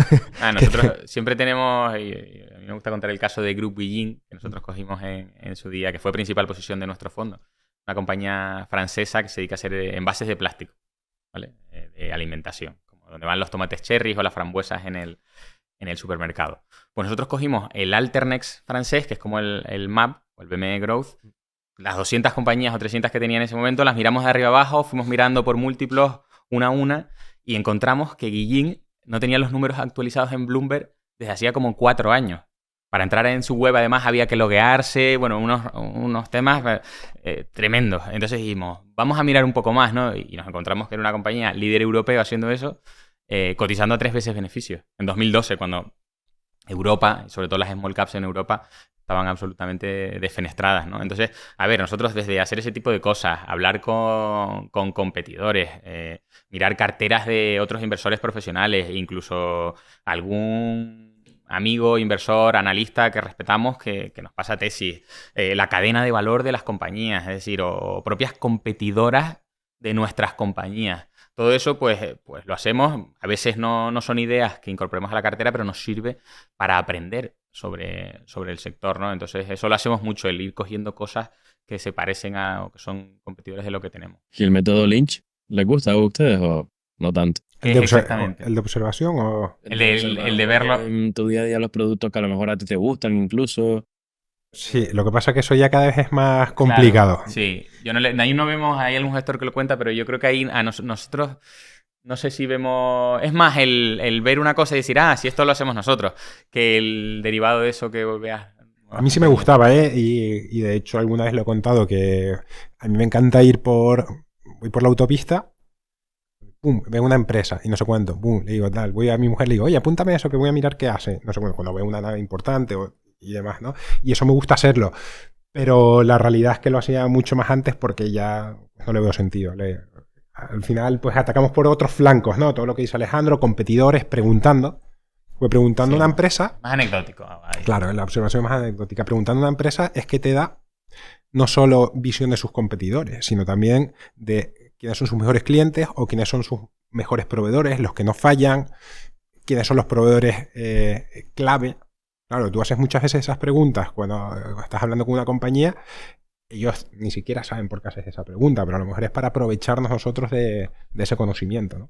Claro, que a lo mejor estás analizando un sector y estás como, me lo invento, en la parte de la intermediación y de repente hablando con esa empresa te das cuenta de que en otra cadena de valor, en otra parte de la cadena de valor del sector ahí está una mejor oportunidad, como por ejemplo lo que hizo un proveedor clave. Sí. Eso puede sacar muy buenas ideas. Eso es muy importante, eso pasa. O sea, como las aerolíneas que pierden dinero y realmente el sector bueno o la parte buena es la parte del leasing de aviones y demás. Claro, eso es no lo sacamos, en este caso no, pero eso es una parte importante de la cadena de valor. Es decir, estudias toda la cadena de valor de la industria. ¿Quién opera las aerolíneas? Pues IAG. ¿Y los aviones son propiedad de IAG? Pues unos sí y otros no. ¿De quién es la propiedad de los otros? Pues así se llega. La cadena de valor, siempre contamos la del vino, por ejemplo, la hemos contado muchas veces. Porque hemos invertido como en 5 o 6 compañías que vienen todas derivadas de la cadena de valor del vino. El que hace las botellas, el fabricante, los tapones de corcho, el que hace las barricas, es decir, eran todas compañías, además suelen ser compañías familiares, pequeñitas, que hubo una época en la que estaban todas bastante mal valoradas en Europa y ahí surgió una muy buena oportunidad. Alejadas del foco inversor también. Y en caso, esto es una pregunta que suelo hacer a los gestores, en caso de que no existiera regulación por la CNMV de el peso de las posiciones en cartera y demás, ¿ustedes tendrían la misma composición o tendrían menos empresas? ¿Tendrían pesos diferentes? Yo creo que es similar. Yo no estoy incómodo con la regulación. Claro, porque hay algunos gestores como que tendrían menos empresas en cartera o a lo mejor tendrían unos pesos diferentes. La empresa que más pesa en la cartera, a cierre de trimestre, que tampoco ha cambiado mucho la cosa, yo creo que están entre Liberty Global, Naspers y demás, y están al 5%. Es decir, ¿hemos tenido compañías por encima del 10%? Sí, hemos tenido compañías en el entorno del 10% y en el ibérico hemos tenido, por ejemplo, Semapa. En el momento de que recibió la OPA por parte de la familia, teníamos al 10, se nos fue al 12 y pico, luego reducimos.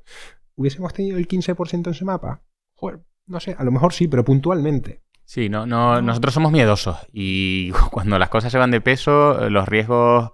El problema es pensarte que te las sabes todas y llevarte una hostia. Yo creo que más que miedosos, prudentes, ¿no? Sí, probablemente esa sea la palabra. Somos prudentes y llevamos los suficientes años aquí para saber que en muchas ocasiones estamos 100% seguros de algo y al final resultó ser que no teníamos razón, ¿no? Entonces, preferimos ser comedidos. Sí, no estamos incómodos con la regulación. A veces te puede pasar, yo creo que más la regla del 5-40, sí, ¿no? que a lo mejor hay algunas cosas que querrías tener varias cosas por encima del 5 y te estás pasando. Eso nos pasa en Iberia, sobre todo, ¿eh? Sí, eso puede ser, pero es absolutamente marginal.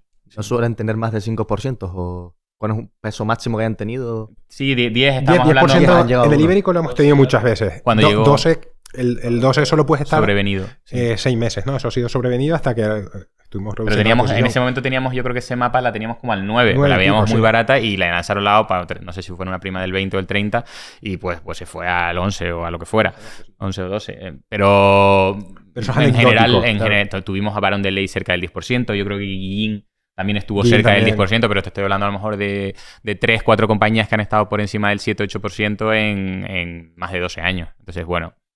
No. Si pasan esa franja del 10%, ¿cuánto tiempo tienen? 6 meses. Entonces tienen que estar pendientes ustedes de...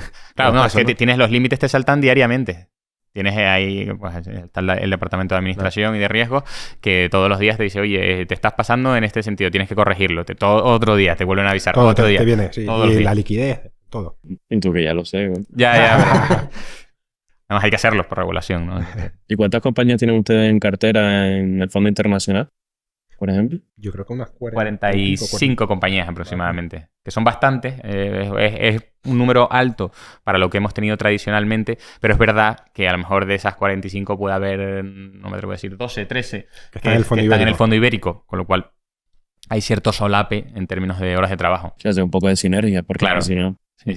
Sí, el Fondo Internacional al final recoge las mejores ideas de inversión También, que tenemos en todo el mundo, ¿no? Incluyendo Iberia. También el mercado te lo va diciendo, ¿no? Si no, tú no tienes capacidad de mirar nuevas compañías porque tienes demasiadas revisando resultados, pues ya no puedes mirar nuevas compañías. Entonces luego vas vendiendo otras y de repente se abre la oportunidad de poder mirar nuevas compañías, ¿no? Entonces es cuando te estás pasando y tienes muchas compañías, nosotros al final es un proceso muy manual y aunque seamos 4 personas hoy, pues si yo no puedo tener mis compañías actualizadas, pues no puedo mirar cosas nuevas, es que no puede ser. ¿Se suelen dividir los sectores entre ustedes o cómo se reparten las Sí, empresas? Sí, no. Al final todos miramos de todo, pero te vas especializando un poco en algunas cosas, ¿no? Porque, digo, yo tengo, por ejemplo, un sesgo un poco más industrial. Me gustan las compañías también de las commodities, minería, barcos y todo eso. Pues me gusta un poquito más, pero sí. Pero también he hecho negocios de restaurantes, agua. Pero también he hecho algunas inmobiliarias, algunas de servicios inmobiliarios que está más acostumbrado a hacerlas Alejandro, por ejemplo. Javier, pues los últimos años se ha dedicado mucho también a tecnología, también a materias primas, minería y demás. Con lo cual hacemos un poco de todos, pero sí que tenemos algo de sesgo. Con el paso de los años nos hemos ido especializando más. Eso es verdad. Pero bueno, pues no tiene por qué ser así. Y además, como con nuestro proceso de inversión, una persona mira la compañía y los otros 3 tienen que matar la tesis. Entonces, al final, tú también tienes que entender el negocio, tú también tienes que informarte de todo y la culpa cuando aquí al final acertamos todos y nos equivocamos todos, porque si hay uno que no quiere invertir, no se invierte. Con lo cual, no le puedes echar aquí la culpa a nadie, oye, este es un proceso, pues tú me dijiste, no, la culpa es igual tuya que mía, ¿no? Entonces, al final te obliga a estar permanentemente encima de las diferentes compañías. Eso es una diferenciación también nuestra con el resto de gestoras, ¿no? Que creo que al principio lo preguntaste. Sí. Pero Pasamos por encima. Pasamos por encima, sí. Y es que los 3 tenemos que estar de acuerdo. Es decir, Javier es el director de inversiones, pero es director de inversiones, como él dice, porque es su puesto heredado de metagestión. Y ahora lo único que tiene Javier diferente de siendo director de inversiones a nosotros como gestores es que tiene que hacer la carta. Tiene más curro. Tiene más curro, ya está. Porque al final... Es el único que puede hacerla también. También es el único que puede hacerla. No sé si algún día perdemos a Javier, tendremos que tirar de inteligencia artificial. Pero igual lo hace Perplexity o sí. ChatGPT, no sé. ¿Por qué es el único? Hombre, a ver, yo creo que hay que leer mucho. Sí. A Javier es un apasionado de la lectura, lee muchísimo todas las semanas y yo creo que hay que saber muchísimo para ser capaz de armar una carta como la que... Yo he leído unas cuantas y la verdad que están muy guapas. Ustedes son escribe muy bien y la muy bien. No son 2 paginitas. A ver, yo la podría hacer, pero a lo mejor tendría que... Claro, a la velocidad que él las hace, porque es que ese es el tema. Yo la podría hacer, pero a lo mejor estaría un año para hacer una carta y él las hace muy rápido. ¿Cuánto suele tardar en hacer una...? X, porque es que lo va pensando durante... Claro, que encima son trimestrales la de ustedes. Sí, pero lo va pensando, está todo el día pensando en eso. Y básicamente hacemos una cosa, mira Javi, esto tiene sentido para la carta y se lo pasamos. Y pues esto lo voy a meter en la carta porque la voy a hacer esta vez de esto. Entonces, no es el tiempo, es que está todo el día pensando en lo que puede comunicar a los coinversores. ¿Y qué opináis sobre, cambiando un poco de tema, sobre las 7 magníficas, los índices, la ponderación actual de estas empresas en el S&P 500 y demás? ¿Crees que hay una burbuja? ¿Está caro el índice? Yo sobre la ponderación no tengo mucho que opinar, porque al final eso ha pasado a lo largo de la historia más veces y no me gusta sacar conclusiones sobre eso. Pero las valoraciones sí es verdad que son bastante altas. ¿Qué es una burbuja? Pues no lo sé, porque también son compañías que crecen y lo hacen bien, pero es una fuente de riesgo. Ese es el problema. Entonces nosotros intentamos evitar riesgos. Y claro, si podemos comprar una compañía como BMW a 5 veces beneficios, pues no me voy a ir a comprar a Apple a 30. Es que no lo veo. Pero pues quizá al final a 20 años el inversor de Apple lo haga mejor. Eso es posible. Pero nosotros necesitamos minimizar los riesgos para intentar hacer ese 8 o 10% anualizado a largo plazo, que es nuestro objetivo. Y si mañana el mercado hace un re-rating de cierta compañía tecnológica y cae un 60%, porque las ventas en vez de crecer al 15% pasan a crecer al 4% o al 7%, que está bastante bien, es que, claro, te hace un daño tremendo que no vas a recuperar, porque no todos los negocios crecen al 20% al año. Es que eso es una excepción, no es la norma. Entonces... Por puntualizar un poco eso, ¿no? Al final... las compañías, esas 7 magníficas, pues tienen un denominador común que es la tecnología, ¿no? Y el gran crecimiento. Nosotros fuimos grandes inversores en tecnología. De hecho, siempre la pregunta en sus momentos era, oye, ustedes son más growth que value, ¿no? No somos más growth que value, ni somos más value que growth. Al final... Nos decían, ¿ustedes por qué invierten en tecnología si son value? Si es son decir, value. los value no podían invertir en tecnología. Cosas así, eso ¿no? decía la gente. Y nosotros históricamente lo que hemos hecho es... Y nos gusta el sector de la tecnología, y, pues, nos ha gustado mucho, ¿no? Pero no pagábamos por los crecimientos. Es decir, por ponerte un ejemplo, éramos accionistas de Booking.com, el mercado crecía en el entorno del 10-12% anual, pero Booking crecía 2 o 3 veces más que el mercado, ¿no? Con la desintermediación de las agencias físicas y demás. Claro, nosotros no íbamos a pagar por el crecimiento de Booking, pagábamos por el crecimiento del mercado a pesar de que sabíamos que Booking lo iba a hacer mejor. Entonces, ese crecimiento, bueno, que lo pague otro. Nosotros ahí hicimos muy buena rentabilidad, hicimos mucho dinero y nos fuimos. Ahora Booking siguió subiendo y siguió haciéndolo muy bien. Fuimos accionistas de Microsoft en el año 2013. Claro. Ahí fue cuando empezó Satya Nadella, ¿no? Sí, pues después. Un poquito más tarde. Sí. Claro, ahí estaba cotizando a $25, fue principal posición del fondo internacional y no la quería nadie, cuando estaba cotizando a en torno de menos de 10 veces beneficios.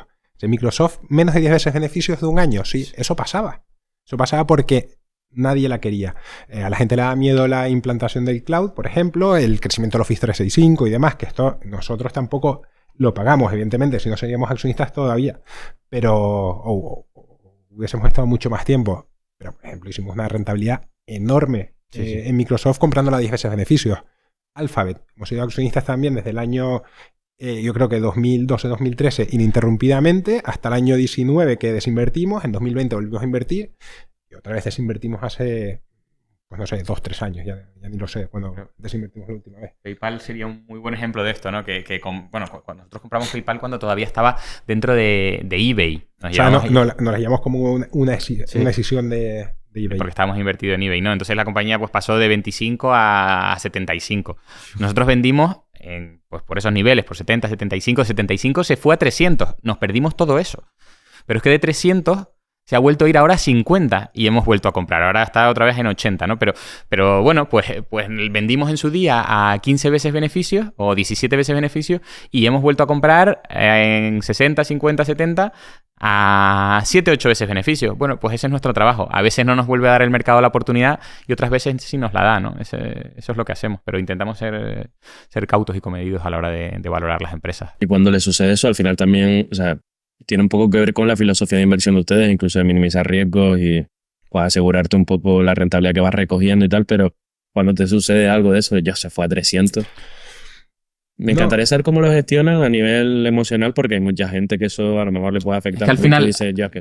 habiendo un proceso por escrito y en el que los potenciales están en un Excel, o en este caso en un Google Spreadsheet, es que cuando el potencial se va a 0, nuestro peso en la compañía tiene que ser 0. Y el potencial se invierte y empieza a aparecer en negativo. Entonces, nadie propone o dice, oye, ¿podemos subir el potencial de esa compañía?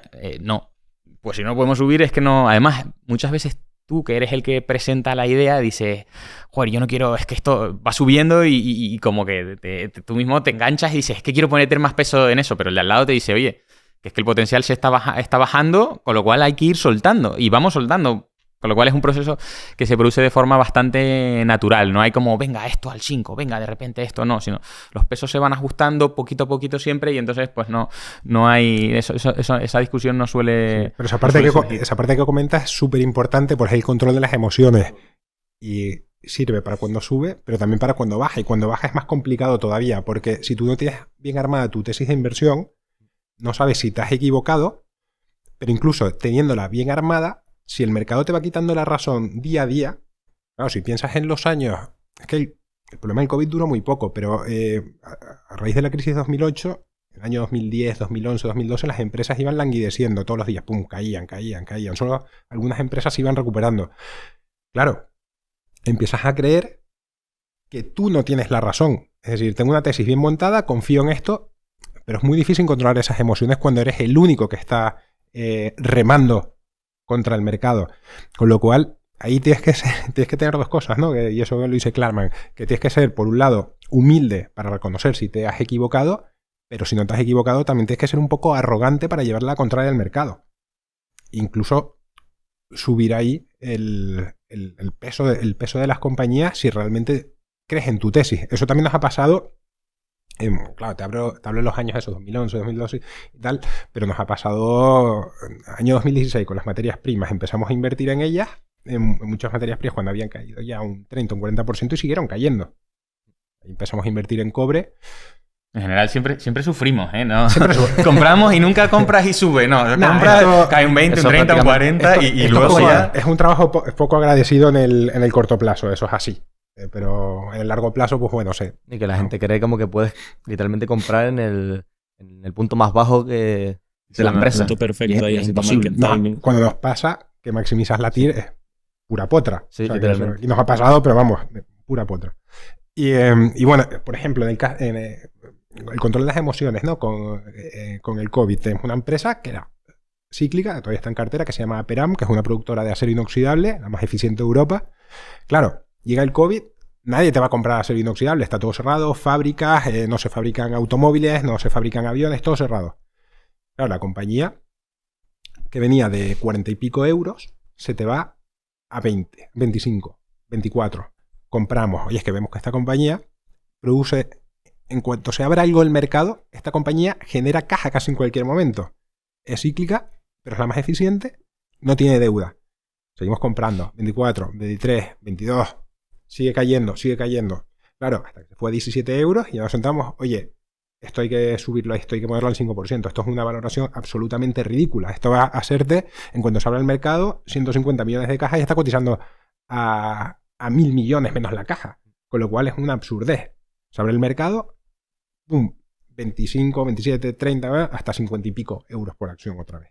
Claro, nosotros a lo mejor no capturamos toda esa subida porque vamos desinvirtiendo a medida que el potencial se va cerrando, ¿no? Porque las empresas en la cartera compiten entre ellas. Si Aperam ahí tenía un potencial del 200% y te sube un 150%, pues cuando te queda un 50% ya no pesa el 5, el 4, el 3, a lo mejor pesa el 2%, el 1,5% de la cartera, ¿no? Vamos vendiendo. Pero claro, para hacer eso tienes que tener una tesis muy bien montada y controlar tus emociones de verdad. ¿Y cómo diferencias tú a nivel interno, bueno, y ustedes, la diferencia entre estar convencido de una tesis y a lo mejor enamorarte de esa tesis?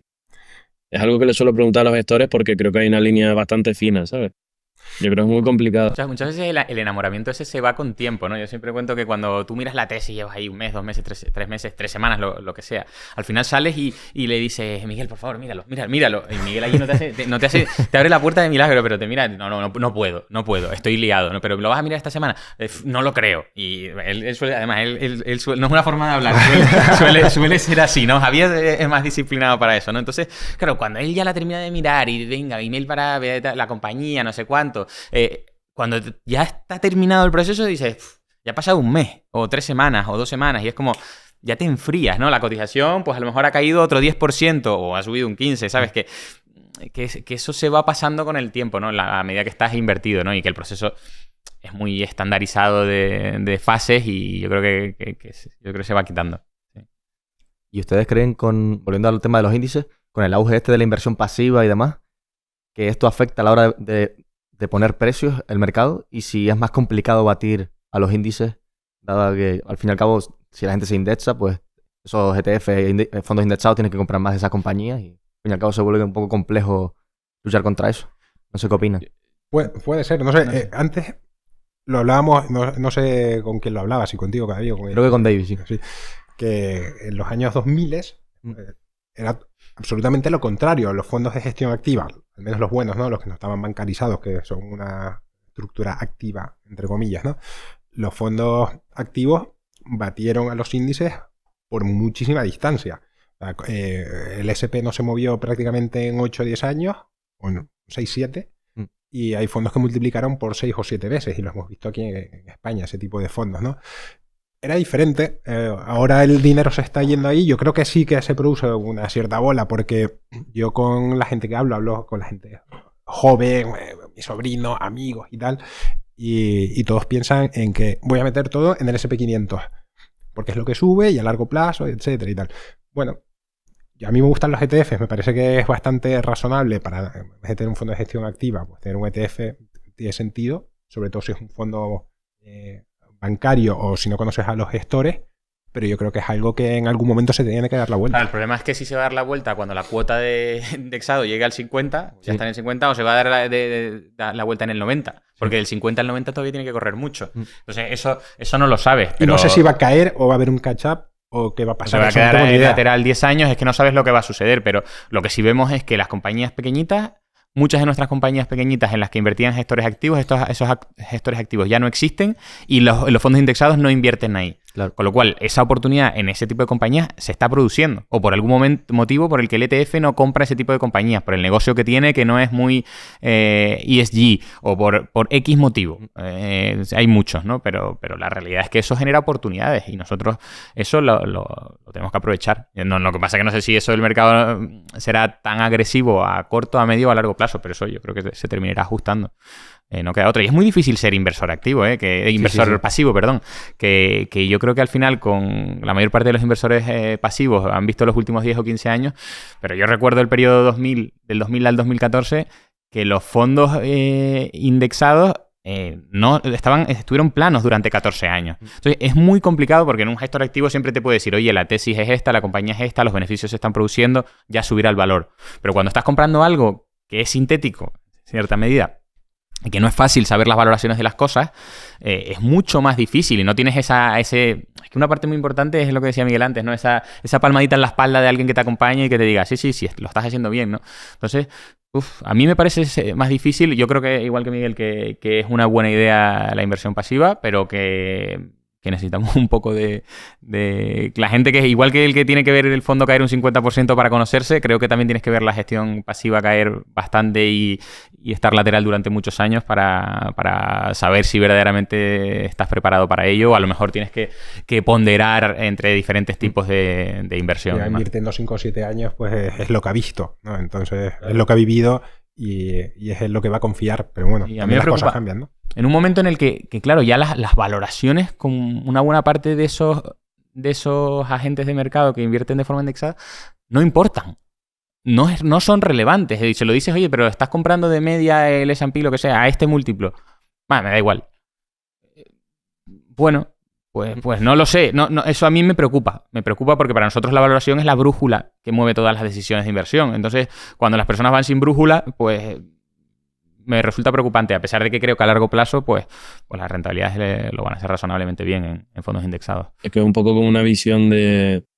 Yo invierto pasivamente, invierto en el S&P que históricamente ha subido un 8 o 10, un 8% descontando inflación y listo, ¿sabes? No... Eso va a estar bien, pero el problema es que cuando te caiga un 50% o un 40%, vas a poder tolerarlo. Ese es el problema, ¿no? No tengas una década perdida porque... todos estamos más o menos de acuerdo en que seguramente de aquí a 50 años en el S&P 500 ganas dinero seguro. Sí. Pero ¿vas a estar dispuesto a estar, como tú dijiste antes, 14 años plano? Y sin que nadie te cuente nada. Que esa es la pregunta que te iba a decir ahora. Si creen que la única misión de un gestor de fondos es simplemente batir al mercado. O si hay algo detrás. Más detrás, es decir, el acompañamiento o... Sí, eso está detrás, pero yo creo que si no bates al mercado no tiene sentido. No hay valor añadido. No tiene sentido. Como... Es una buena pregunta, porque yo sí que creo que... Yo sí le veo sentido, porque yo creo que aunque nosotros... O quiero creer que aunque nosotros lo hagamos y ojo, que en Iberia lo estamos haciendo muy bien y en internacional es similar, ¿no? Pero aunque nosotros lo hagamos más o menos, o incluso un poco peor que el mercado, creo que la gente sí que valora ese acompañamiento y ese servicio y oye, lo hago por esta forma y sí que se sienten más... Creo que los resultados de la gente que va a acompañar en ese sentido son mejores que los que no tienen esa palmadita en la espalda. Esa es mi... el inversor puede que sí. Pero vamos, yo creo que como gestor no le veo tanto sentido, pero igual como partícipe, pues... Que después está contra quién te comparas, claro. Bueno, ese es otro melón, ¿no? Porque si te comparas un fondo de small caps con el S&P 500, pues... Nosotros nos hemos dejado de comparar ahora. Sí, lo vi en la última carta. Las agencias, digamos, o índices y demás nos han pedido mucho dinero para el tamaño de nuestra gestora y hemos dicho, oye, que está bien, yo nunca he rehuido de los índices y además era el MSCI ACWI con el que nos comparábamos con dividendo, o sea que no hacíamos ningún tipo de trampa, pero hombre, si me preguntas si prefiero fichar 1 o 2 analistas o 2 personas nuevas y pagar un índice, pues prefiero meter más recursos, ¿no? Al final el inversor siempre se va a poder comparar en otras plataformas o lo que sea. Sí. Claro, pero bueno, lo que dice Alejandro, ¿no? El ACWI, porque era un fondo que incluía emergentes, nosotros invertimos en emergentes. Lo que no tiene sentido es que nos comparemos invirtiendo en Estados Unidos, en emergentes, en Europa, en España, con el Eurostoxx, como hacen Sí, algunos. Eso no tiene sentido. Y hay momentos también, porque es verdad que nosotros ahora mismo, por ejemplo, tenemos el 60 y pico % del fondo en Europa. Pero claro, también es una decisión tuya. Si lo estás haciendo es porque piensas que Europa tiene más potencial que Estados Unidos, ¿no?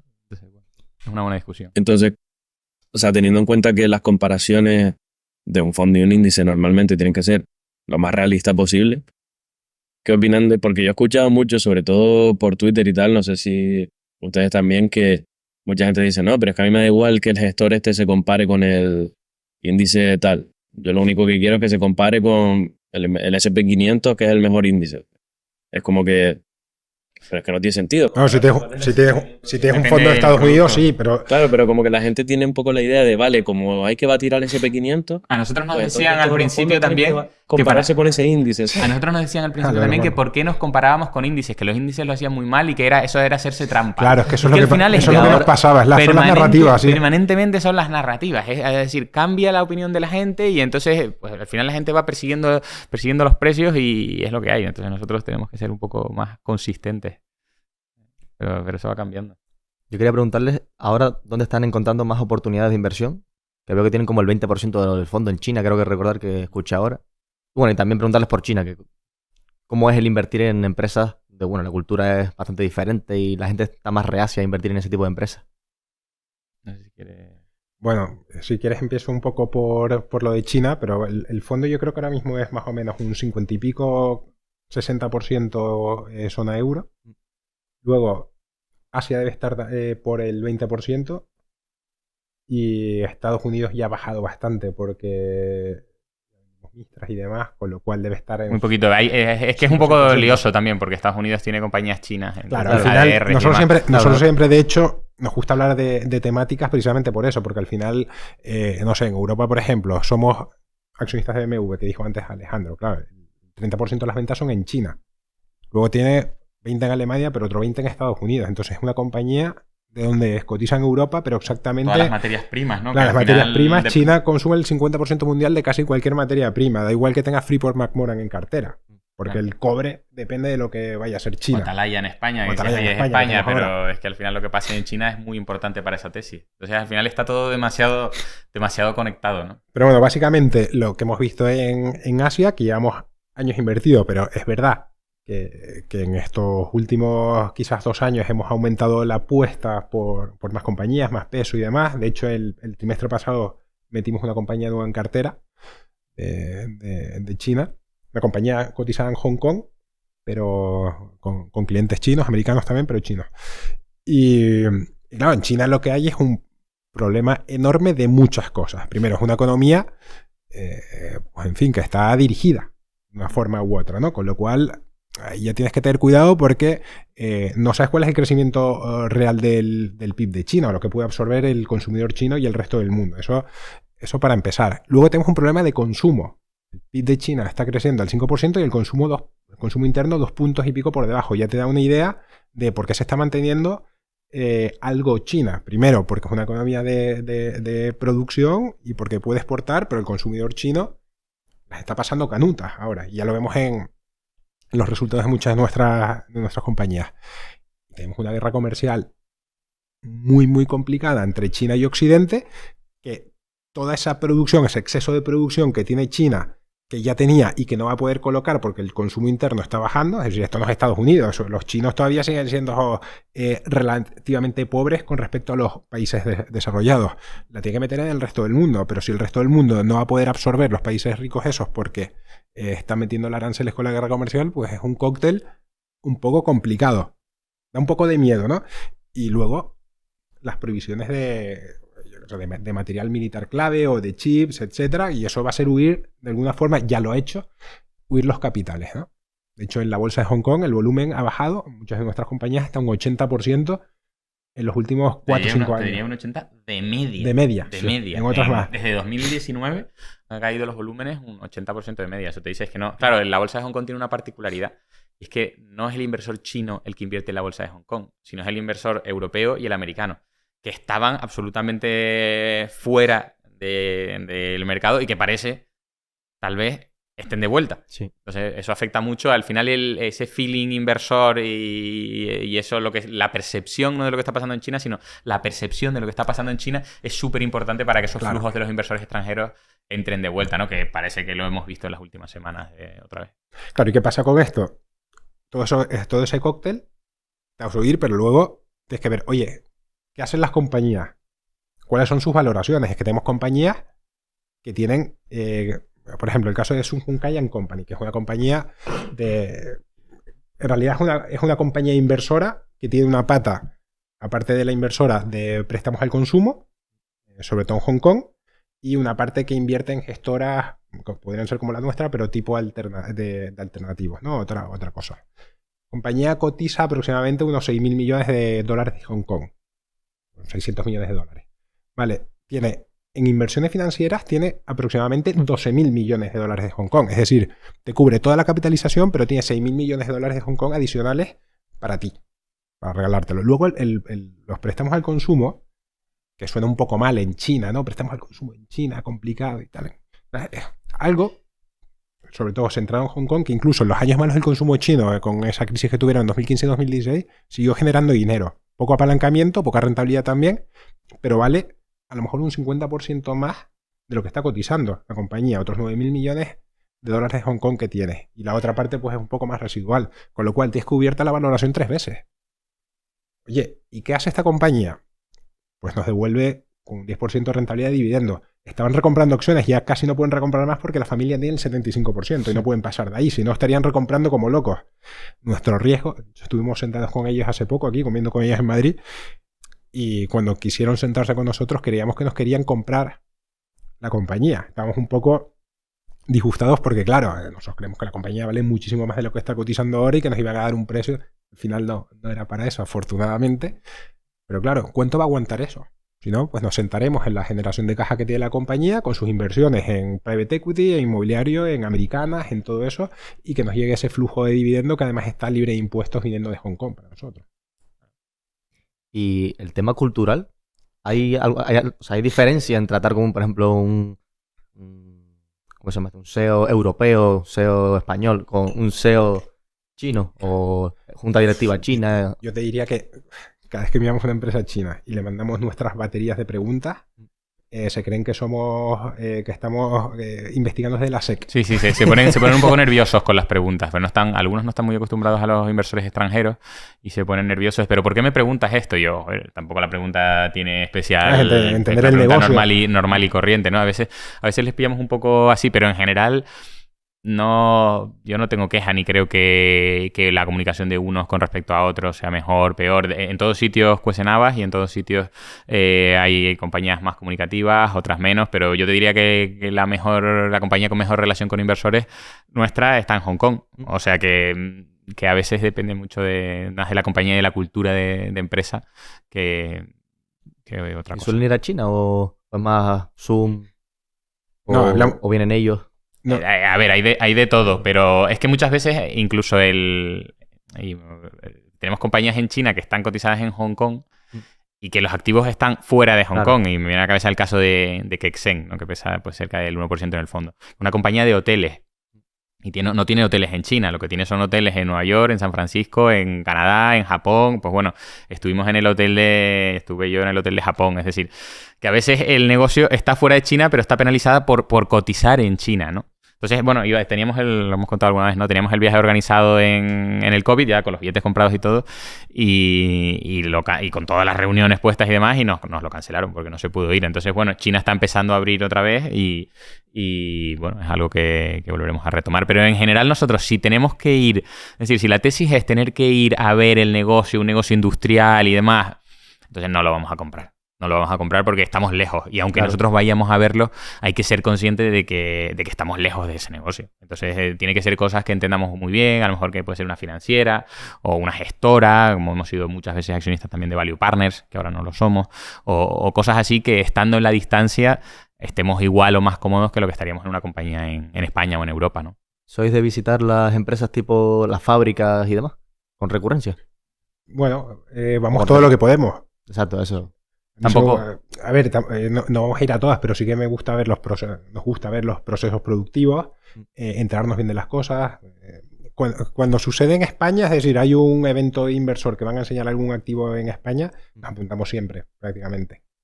Sí, es verdad que también hay mucha compañía repetida, es decir, al final las compañías llevan mucho tiempo. Yo no sé si, no lo he calculado, me gustaría calcularlo, pero el tiempo medio de una compañía en cartera a lo mejor son 6 o 7 años. Sí. Claro. Entonces, claro, si yo he ido a ver la fábrica de Vidrala en Caudete, pues no voy a volver a ver la fábrica de Vidrala en Caudete. Claro. Entonces, mira, de Yodio porque has visto la buena ya. No, ya he visto, la de Yodio también la he visto. Yo ¿no? también. Pero al final dices, oye, pues es que tampoco necesito ver 40 plantas que más o menos ya sé cómo van, ¿no? Entonces al final es construirte la idea y el conocimiento, pero yo no soy un ingeniero de planta que sepa muy bien que... A ver, a veces está muy idealizado el hecho de tener que ir a todas las plantas y hacer... A ver, y todo eso son recursos. Es decir, que tú vas un día a Alemania y pasas allí y al final pierdes 2 días de trabajo. Oye, ¿te merece la pena si ya has estado en esa planta o si has estado en la que está al lado, que es similar?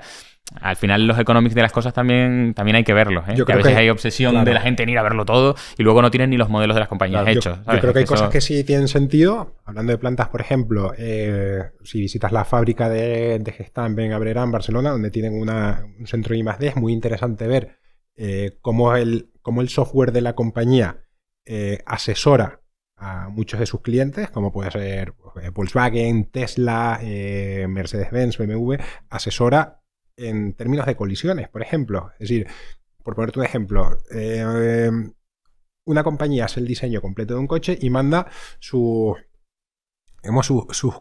coordenadas de colisión del vehículo. O sea, el vehículo es así, se deforma así cuando se choca. Gestamp le dice, mira, esto para aumentar la seguridad en un impacto urbano a 30 y pico kilómetros por hora, es mejor que hagas la puerta así, con estampación en caliente aquí para que se deforme aquí y allá. No, por ponerte un resumen muy rápido. Claro, yo creo que el 90% de los inversores que hay en Gestamp no conocen esa parte de la compañía. Claro. Solo conocen después cuando fabrican la pieza de estampación en caliente y que su cliente es Tesla o es BYD o es BMW o es quien sea, ¿no? Entonces eso sí es importante porque le da cierto valor a la tesis y entiendes un poco la potencia, ¿no? de ese software, esas relaciones que tiene Gestamp con las compañías. Luego, por ejemplo, otro caso muy interesante, y sobre todo para inversores extranjeros. Caso de Sonae cuando fue a enseñar los centros comerciales que tiene Sonae Sierra en Portugal. Claro, tú le dices a un inversor americano que invierta en una compañía portuguesa que tiene centros comerciales y el inversor americano alucina, como diciendo, si aquí son zombies, aquí no va nadie en los centros comerciales, ¿no? Claro, pero tú vas a Lisboa o vas a Oporto y te das cuenta que los centros comerciales que tiene Sonae Sierra en Portugal están en el centro de la ciudad. Y tienen un tráfico enorme, que es como si estuvieses pasando pues, por la calle Serrano, ¿no? Entonces, yo creo que eso sí es muy importante para que conozcan los inversores que esas valoraciones que está haciendo JLL o quien sea son reales y que esos flujos se van a seguir produciendo a lo largo del tiempo. Y antes de pasar a las preguntas rápidas y poder ir terminando, ¿podrían compartirnos alguna tesis de alguna empresa que ustedes crean que es una buena idea de inversión? Alejandro, anímate con alguna. O alguna que hayan investido recientemente. Claro, la que tengan más fresca. No sé, ¿qué podemos contar? Dime qué te viene a la cabeza. Por ejemplo, alguna que le han dado mucha cera. Hay Benz que yo creo que hay Benz es una tesis. Sí, yo creo que es una tesis bonita, pero es que ha pasado todo lo malo que podía pasar, ha pasado, ¿no? Es la antigua ALD. De compañía de leasing de vehículos. Son los típicos, es la mayor de Europa, independiente de alquiler de vehículos para generalmente corporativos, ¿no? Tu empresa le pone un coche al trabajador y lo paga la empresa, ¿vale? Básicamente ese es el negocio, aunque también hacen particulares. La compañía ha estado en proceso de fusión con LeasePlan los 2 últimos años. Todavía sigue el proceso de integración. Se han convertido en la más grande de Europa. Y la cotización ha caído pues desde los 14 euros que estaba cotizando a cerca de 5 euros por acción, ¿no? Ahora está en el entorno de 7. Es un negocio que tiene a ver, han pasado muchas cosas, pero la compañía ha pasado de ser una compañía no regulada a pasar a estar regulada por el BCE, con lo cual los requisitos de capital son más altos, con lo cual el retorno es más bajo. Uno de los problemas que ha tenido. Luego es un negocio que también se ha visto afectado por los precios de segunda mano. Precios de segunda mano caros han sido positivos para la compañía. porque ellos han ido, todos los vehículos que entregaban los han ido vendiendo con una prima muy alta, pero ha enredado mucho la contabilidad a la hora de hacer seguimiento. Luego también ha habido costes derivados de las sinergias que, bueno, estaban de la fusión, que estaban un poco previstos y que van a producir unas sinergias futuras, ¿no? Pero bueno, al final lo que viene sucediendo es que es un negocio que crece, pues podemos decir, al 5 o 6% al año, que está cotizando a 0,5 veces, más o menos, valor en libros, en términos tangibles, y que genera un ROE pues de entre el 13 y el 15%. Con lo cual, pues una tesis que es una compañía que vale pues entre el doble y el triple con respecto a lo que está cotizando. Pero claro, es un negocio que no lo seguían muchos analistas, que la fusión ha emborronado todo. Un negocio que para que se haga una idea, la compañía está repartiendo ahora mismo, más o menos para seguir creciendo a tasas del 6%, tiene que utilizar el 50% del cash flow, ¿vale? Entonces, con el otro 50% del cash flow, reparten un dividendo de más o menos el 10% al año, ahora mismo. Es decir, que si la compañía decidiera no crecer más, podría repartirte un 20% de crecimiento al año, un 20% de dividendo al año sin ningún problema. Es verdad que hay algunos miedos con respecto al vehículo eléctrico, qué pasa con los residuales de los vehículos eléctricos, ¿no? Ahora Tesla y compañía han ido bajando los precios y claro, tú habías comprado un Tesla a 70.000 y ahora vale 50.000. ¿Cuánto vale mi residual que yo pensé que iban a ser 40.000 si el nuevo ahora vale 50? ¿No? Tengo un problema, ¿no? Entonces, bueno, ahí están intentando atajar esos problemas con acuerdos con los fabricantes, acuerdos de mantener precios, de ciertas cosas, ¿no? Entonces, bueno, lógicamente la tesis no está exenta de riesgo, pero a nosotros nos parece que cumple un poco todos los KPIs para que podamos ganar dinero, ¿no? Eran dos super compañías que de forma independiente las dos ganaban mucho dinero, eran muy rentables, que se juntan, se emborrona toda la contabilidad, no entiendes absolutamente nada, hay una regulación bancaria que probablemente cambie o le cambie para la compañía, unos costes, lo que hizo Alejandro, unos costes que también se tienen que despejar de la fusión, informáticos y demás, cual va a haber una sinergia, y nosotros creemos que va a pasar lo mismo, va a ser otra vez dos super compañías que dan dinero, pero ahora juntas van a ganar más todavía, porque hay una serie de economías de escala, ¿no? El tema regulatorio es curioso porque la compañía cuando se fusiona tiene que pasar a estar supervisada por el Banco Central y claro, hay algunos competidores que a día de hoy todavía no están supervisados así, ¿no? Entonces, en términos de requisitos de capital, pues algunos tienen ventaja competitiva, pero el regulador ya ha ido diciendo que tienen que adaptarse todos a esa regulación del Banco Central. Entonces, bueno, ellos están hoy peor, pero es que los demás lo van a estar más adelante y la compañía tiene la ventaja de tener en flota. Estamos hablando de 3 millones y pico de vehículos, con lo cual las sinergias que genera ahora derivadas de la compra de coches, porque la compra de coches va por rappel, es decir, si compras 50.000 coches no es lo mismo que si compras 100.000, que si compras 200.000, de la compra de neumáticos, de los mantenimientos, de los seguros, de distribución, de todo. Es decir, al final la compañía está, bueno, es que tiene una... Claro, al ser... Tú eres multimarca, ¿no? Entonces tú puedes ir a Telefónica y decirle, mira, Telefónica, te puedo ofrecer para tus directivos estas 10 marcas de vehículos. Que hay otros competidores estilo Volkswagen, que es un muy buen competidor, pero dices, es que solo te puedo ofrecer un Volkswagen. Y claro, a lo mejor yo no solo le quiero ofrecer un Volkswagen a mis trabajadores, ¿no? Quiero tener diversidad, ¿no? Tengo amplio de vehículos, ¿no? Stellantis sí te puede ofrecer muchas marcas o tal, pero... Sí, que al final ofreces al cliente pues diversidad y bueno, eso el cliente lo valora, ¿no? Pero bueno, es una tesis muy bonita y eso, al final hay que pensar que un ROE, un negocio que te genera un ROE del 13% es lo que tú vas a obtener a cambio en términos de book value. Si está cotizando a 0,5 o a 0,6 significa que obtienes el doble, porque estás comprando a mitad de descuento, ¿no? Eso es un 20 y pico % al año, que al final no deja de ser el dividendo que te debería llegar si no invirtieras, ¿no? Bueno, eso para un negocio de esa calidad, que es un negocio competido, que no hay que decir que no, pero yo creo que las valoraciones son muy, muy atractivas y bueno, poco a poco el mercado ya lo va recogiendo. No, que, o sea, aparte de que tiene muy buena pinta, que la han vendido muy bien, me la han vendido genial. No sé, sobre todo el tema de la valoración, la veo como una valoración bastante atractiva. Y entonces, simplemente quería puntualizar el tema de que me lo has vendido increíble, me da una ganas de ponerme Son negocios con deuda también, ¿eh? Que eso al final, claro, al final no deja de ser un banco. No, pero que opera apalancado a 5 veces, ¿no? Un cuarto de la deuda de un banco aproximadamente. Sí, bueno, sí, en España está a 15 veces. 7, sí, pues 15 veces he apalancado sobre el activo sobre el patrimonio, pues esto está a 5 veces. Pero a nosotros nos parece que al final los coches no dejan de ser activos líquidos. ¿Sabes? Que vas al mercado y los vendes y hoy en día incluso con prima, ¿no? Entonces, miras una cosa el tema de los residuales, tú miras el histórico de la compañía.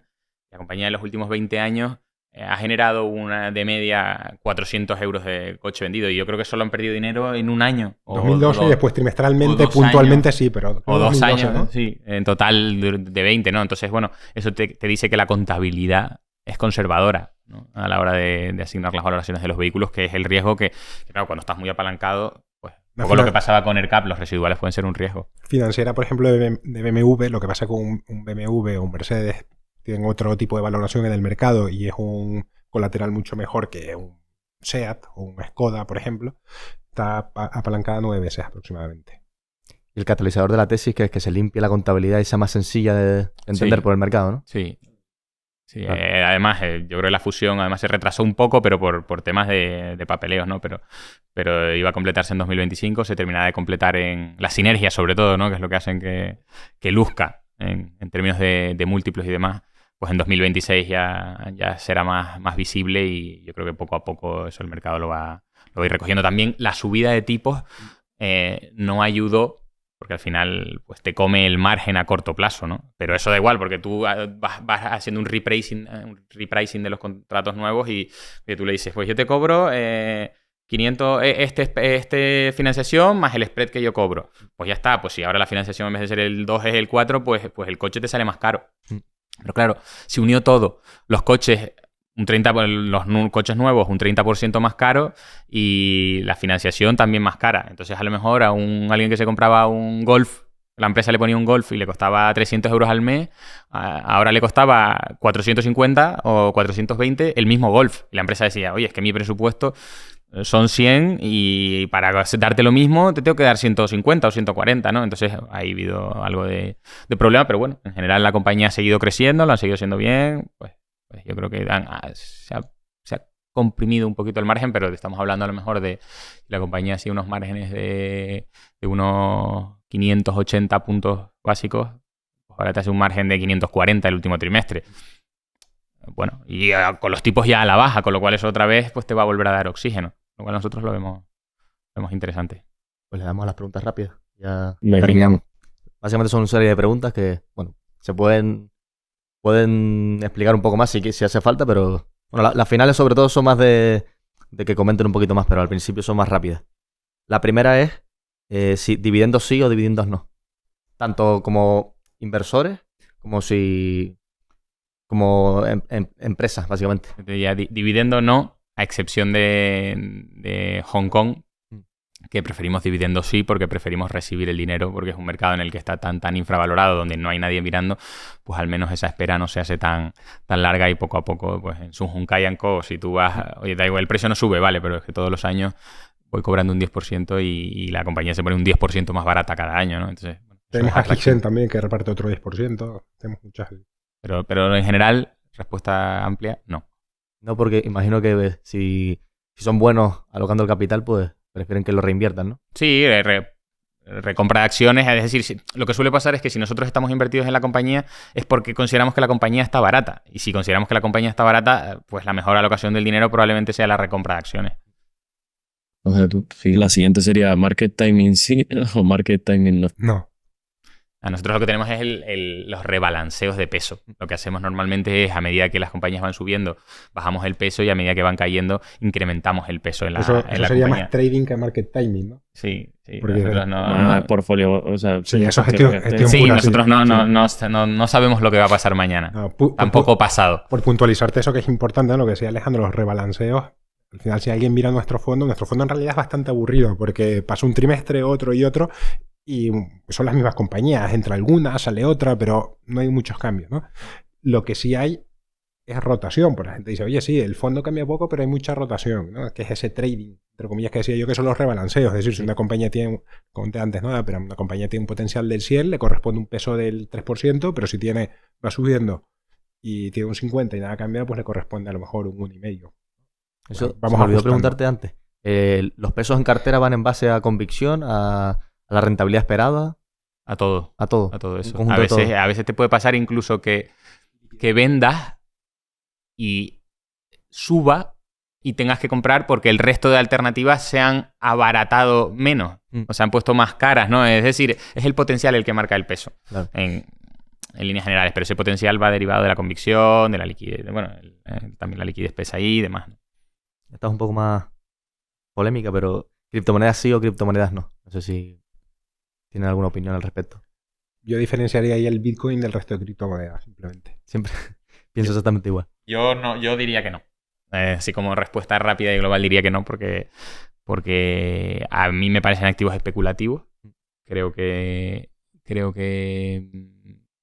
¿ves cómo se comporta el oro? Que la gente te cuenta, esto es como el oro, y por qué cuando llega el miedo el oro sube o aguanta y el Bitcoin o las criptodivisas caen, ¿no? Al final creo que los inversores de criptodivisas en general son inversores especulativos, ¿no? Que están buscando conservar valor.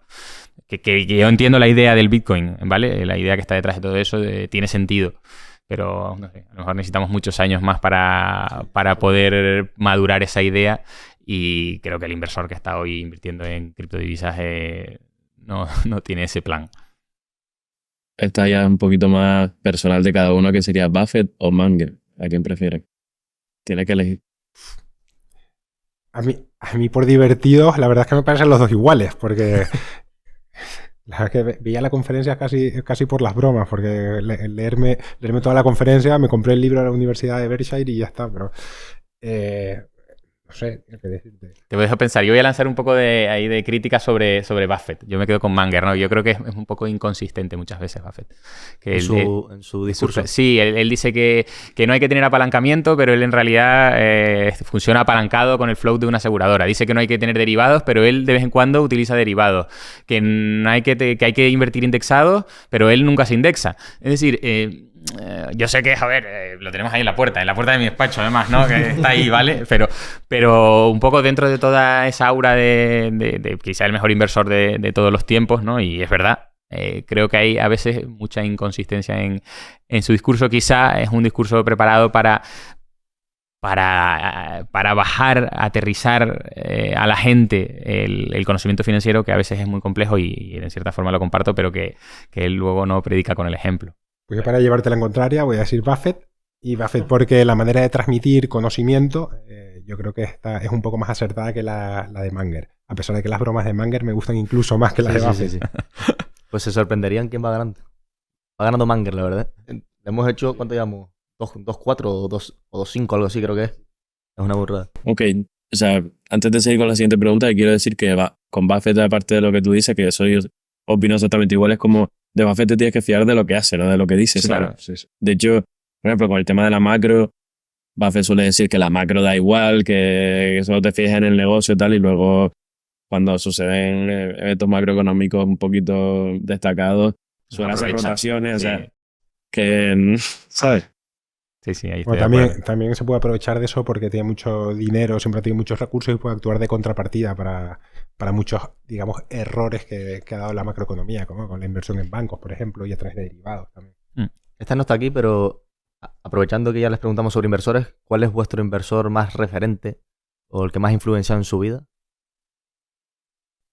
Bueno, a mí me gusta mucho Peter Lynch, y me gusta sobre todo porque su libro, cuando lo leí, realmente fue el primer libro que me dio algunas técnicas de cómo invertían en los distintos tipos de compañías. Porque claro, tú leías, cuando yo me leía eso no había la cantidad de libros que hay ahora sobre inversión, sobre value y tal.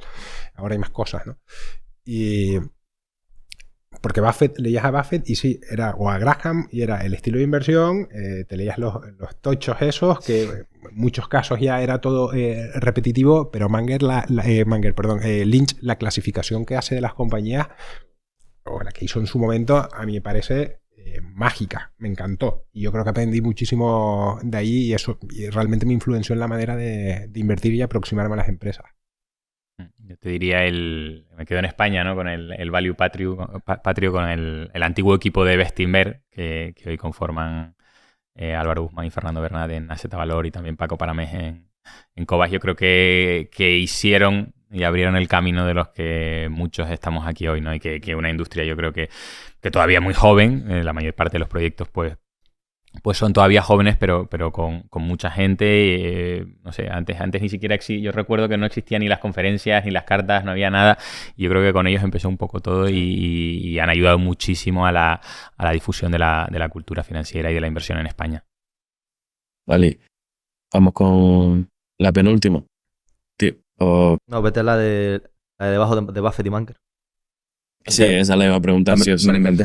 Te quería, si tuvieran que meter todo el dinero, vamos a pensar particular, no solo del fondo, en una empresa, ¿cuál sería? Ninguna. Pero todo tu patrimonio. No lo haría nunca. Bueno, en Oros, en la gestora, no lo haría, pero vamos, ni loco. Es que es complicadísimo y las cosas cambian permanentemente. Somos miedosos. Nosotros está uno siempre buscándole los 3 pies al gato, ¿no? A ver dónde te equivocas, porque es que al final te equivocas muchas veces, ¿no? Entonces es el intentar... Es muy difícil.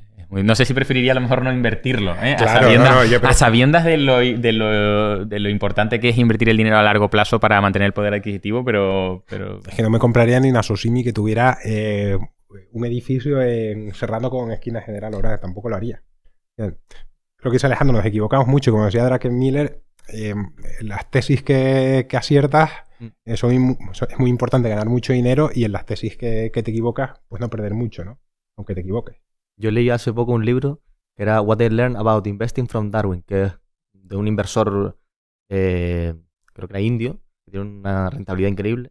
Ulak Prasad se llama, y él te hablaba sobre eso, sobre que se debía de tratar de cometer los menores errores posibles. Tipo, reducir el riesgo a equivocarse, en lugar de intentar acertar más. Sí, no. Eso a nosotros al menos nos ha funcionado. Yo creo que una de las virtudes que tenemos es que en términos de errores gruesos no hemos tenido tantos. Y sobre todo cuando han sido con poco peso, con cosas en las que ya tenías la mosca detrás de la oreja y habías ido reduciendo. Y eso nos ha hecho que al final el performance luzca muy bien dentro de una cartera con errores, lógicamente. Incluso Howard Marks hace poco subió un vídeo sobre el riesgo que hablaba también sobre esto, de que lo mejor no era hacerlo mejor cuando el mercado sube, sino hacerlo mejor cuando cae. Y simplemente con hacerlo igual cuando sube y mejor cuando cae, ya puedes batir al mercado. No hace falta hacer estas locuras de tratar de... Sí, ni tienes que hacer todos los años una super rentabilidad, sino estar ahí, no cometiendo errores. Es que eso es muy importante, no pifiarla. Y bueno, ¿cuál es el libro que más ha influenciado en su vida?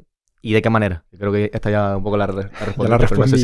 Sí, yo siempre lo hemos hablado mucho, el de One Up on Wall Street, que ahora además encima en su día cuando lo leíamos no estaba en español, ¿no? Pero ahora es un paso por delante, ¿no? Sí, paso por delante de la bolsa. Yo tengo la primera edición en español, la conseguí por un editor. Pero a ese yo creo que fue uno de los que más me han gustado. Y yo siempre recomiendo ese libro cuando me preguntan, porque, claro, darle a alguien a leer El inversor inteligente, que se dice mucho, pero es que eso ¿quién...? Claro, es que es durísimo. Desde luego no sería es una lectura para alguien, un gran aficionado a la inversión, que se ha leído 4.000 libros y entonces ese, pues a lo mejor se lo puede leer, pero no sé. Y alguien a lo mejor para un inversor un poquito más... con más experiencia, ¿no? Más sofisticado, de la gestora Marathon, ¿cómo se llama? Capital Returns, sí. Que a mí me gustó mucho y en ciertas formas tiene algunas partes del libro se parecen con nuestra forma de pensar y habla al final básicamente de invertir a lo largo del ciclo, ¿no? Nosotros que tenemos algunas compañías últimamente de materias primas o tecnología y demás, pues interesante. Y fáciles de leer y bonitos también, de ventajas competitivas. Por ejemplo, tienes el pequeño libro que genera riqueza de Pat Dorsey, ese es interesante para alguien que no... Ese me encanta a mí. Sí, ese es muy bueno. Y después, si te gusta algo también un poco más sofisticado, aprender operaciones así un poco diferentes, Greenblatt también tiene... Tiene que ser fácil, y fácil para que la gente le apetezca leer otro y otro, porque es que si el libro no es fácil... Yo cometí el error de que el primero que me leí era El inversor inteligente, digo, y me lo leí entero. pero era un tostón de... Claro, ese es Hay un capítulo... Hay un par de capítulos que son maravillosos, que pero son bueno, Capítulo sí. 4 creo que es una maravilla y ya está. No recuerdo Ahora- el capítulo exactamente. Nosotros leemos muchas cartas también de inversores, que hoy en día pues hay muchísimas cartas y se condensa mucha información muy interesante ahí. Sí, tú, la siguiente. Bueno, ya es la última, que es lo último que han aprendido y les gustaría compartir con la gente. Puede ser de... Bueno, espérate porque yo quiero hacer otra después. Pero, Vale. porque la más interesante de todas es la que todo el mundo literalmente se pega ahí 5 minutos pensando. Vale, sí. De lo que sea. Igual es incluso algo de desarrollo personal, pero no tengo ni idea. Buah. No sé, últimamente hemos tenido muchas historias. Yo estoy ahí liado con el marketing, estoy aprendiendo mucho de eso. Además de mi trabajo, al final en el día a día la gestora nos toca también mirar otras cosas, marketing digital y demás, aprendiendo sobre eso. Y es interesante, me voy escuchando podcast cuando voy de camino a casa y vuelvo y voy aprendiendo. Es bastante interesante y nos ayuda también ahora que queremos dar un poco más de visibilidad a la gestora y demás, pues oye, pues va sacando pequeñas ideas, ¿no? Por sacarle un poco del mundo de la inversión que bueno, estás permanentemente aprendiendo porque es invertir en nuevas compañías y nuevos negocios, ¿no?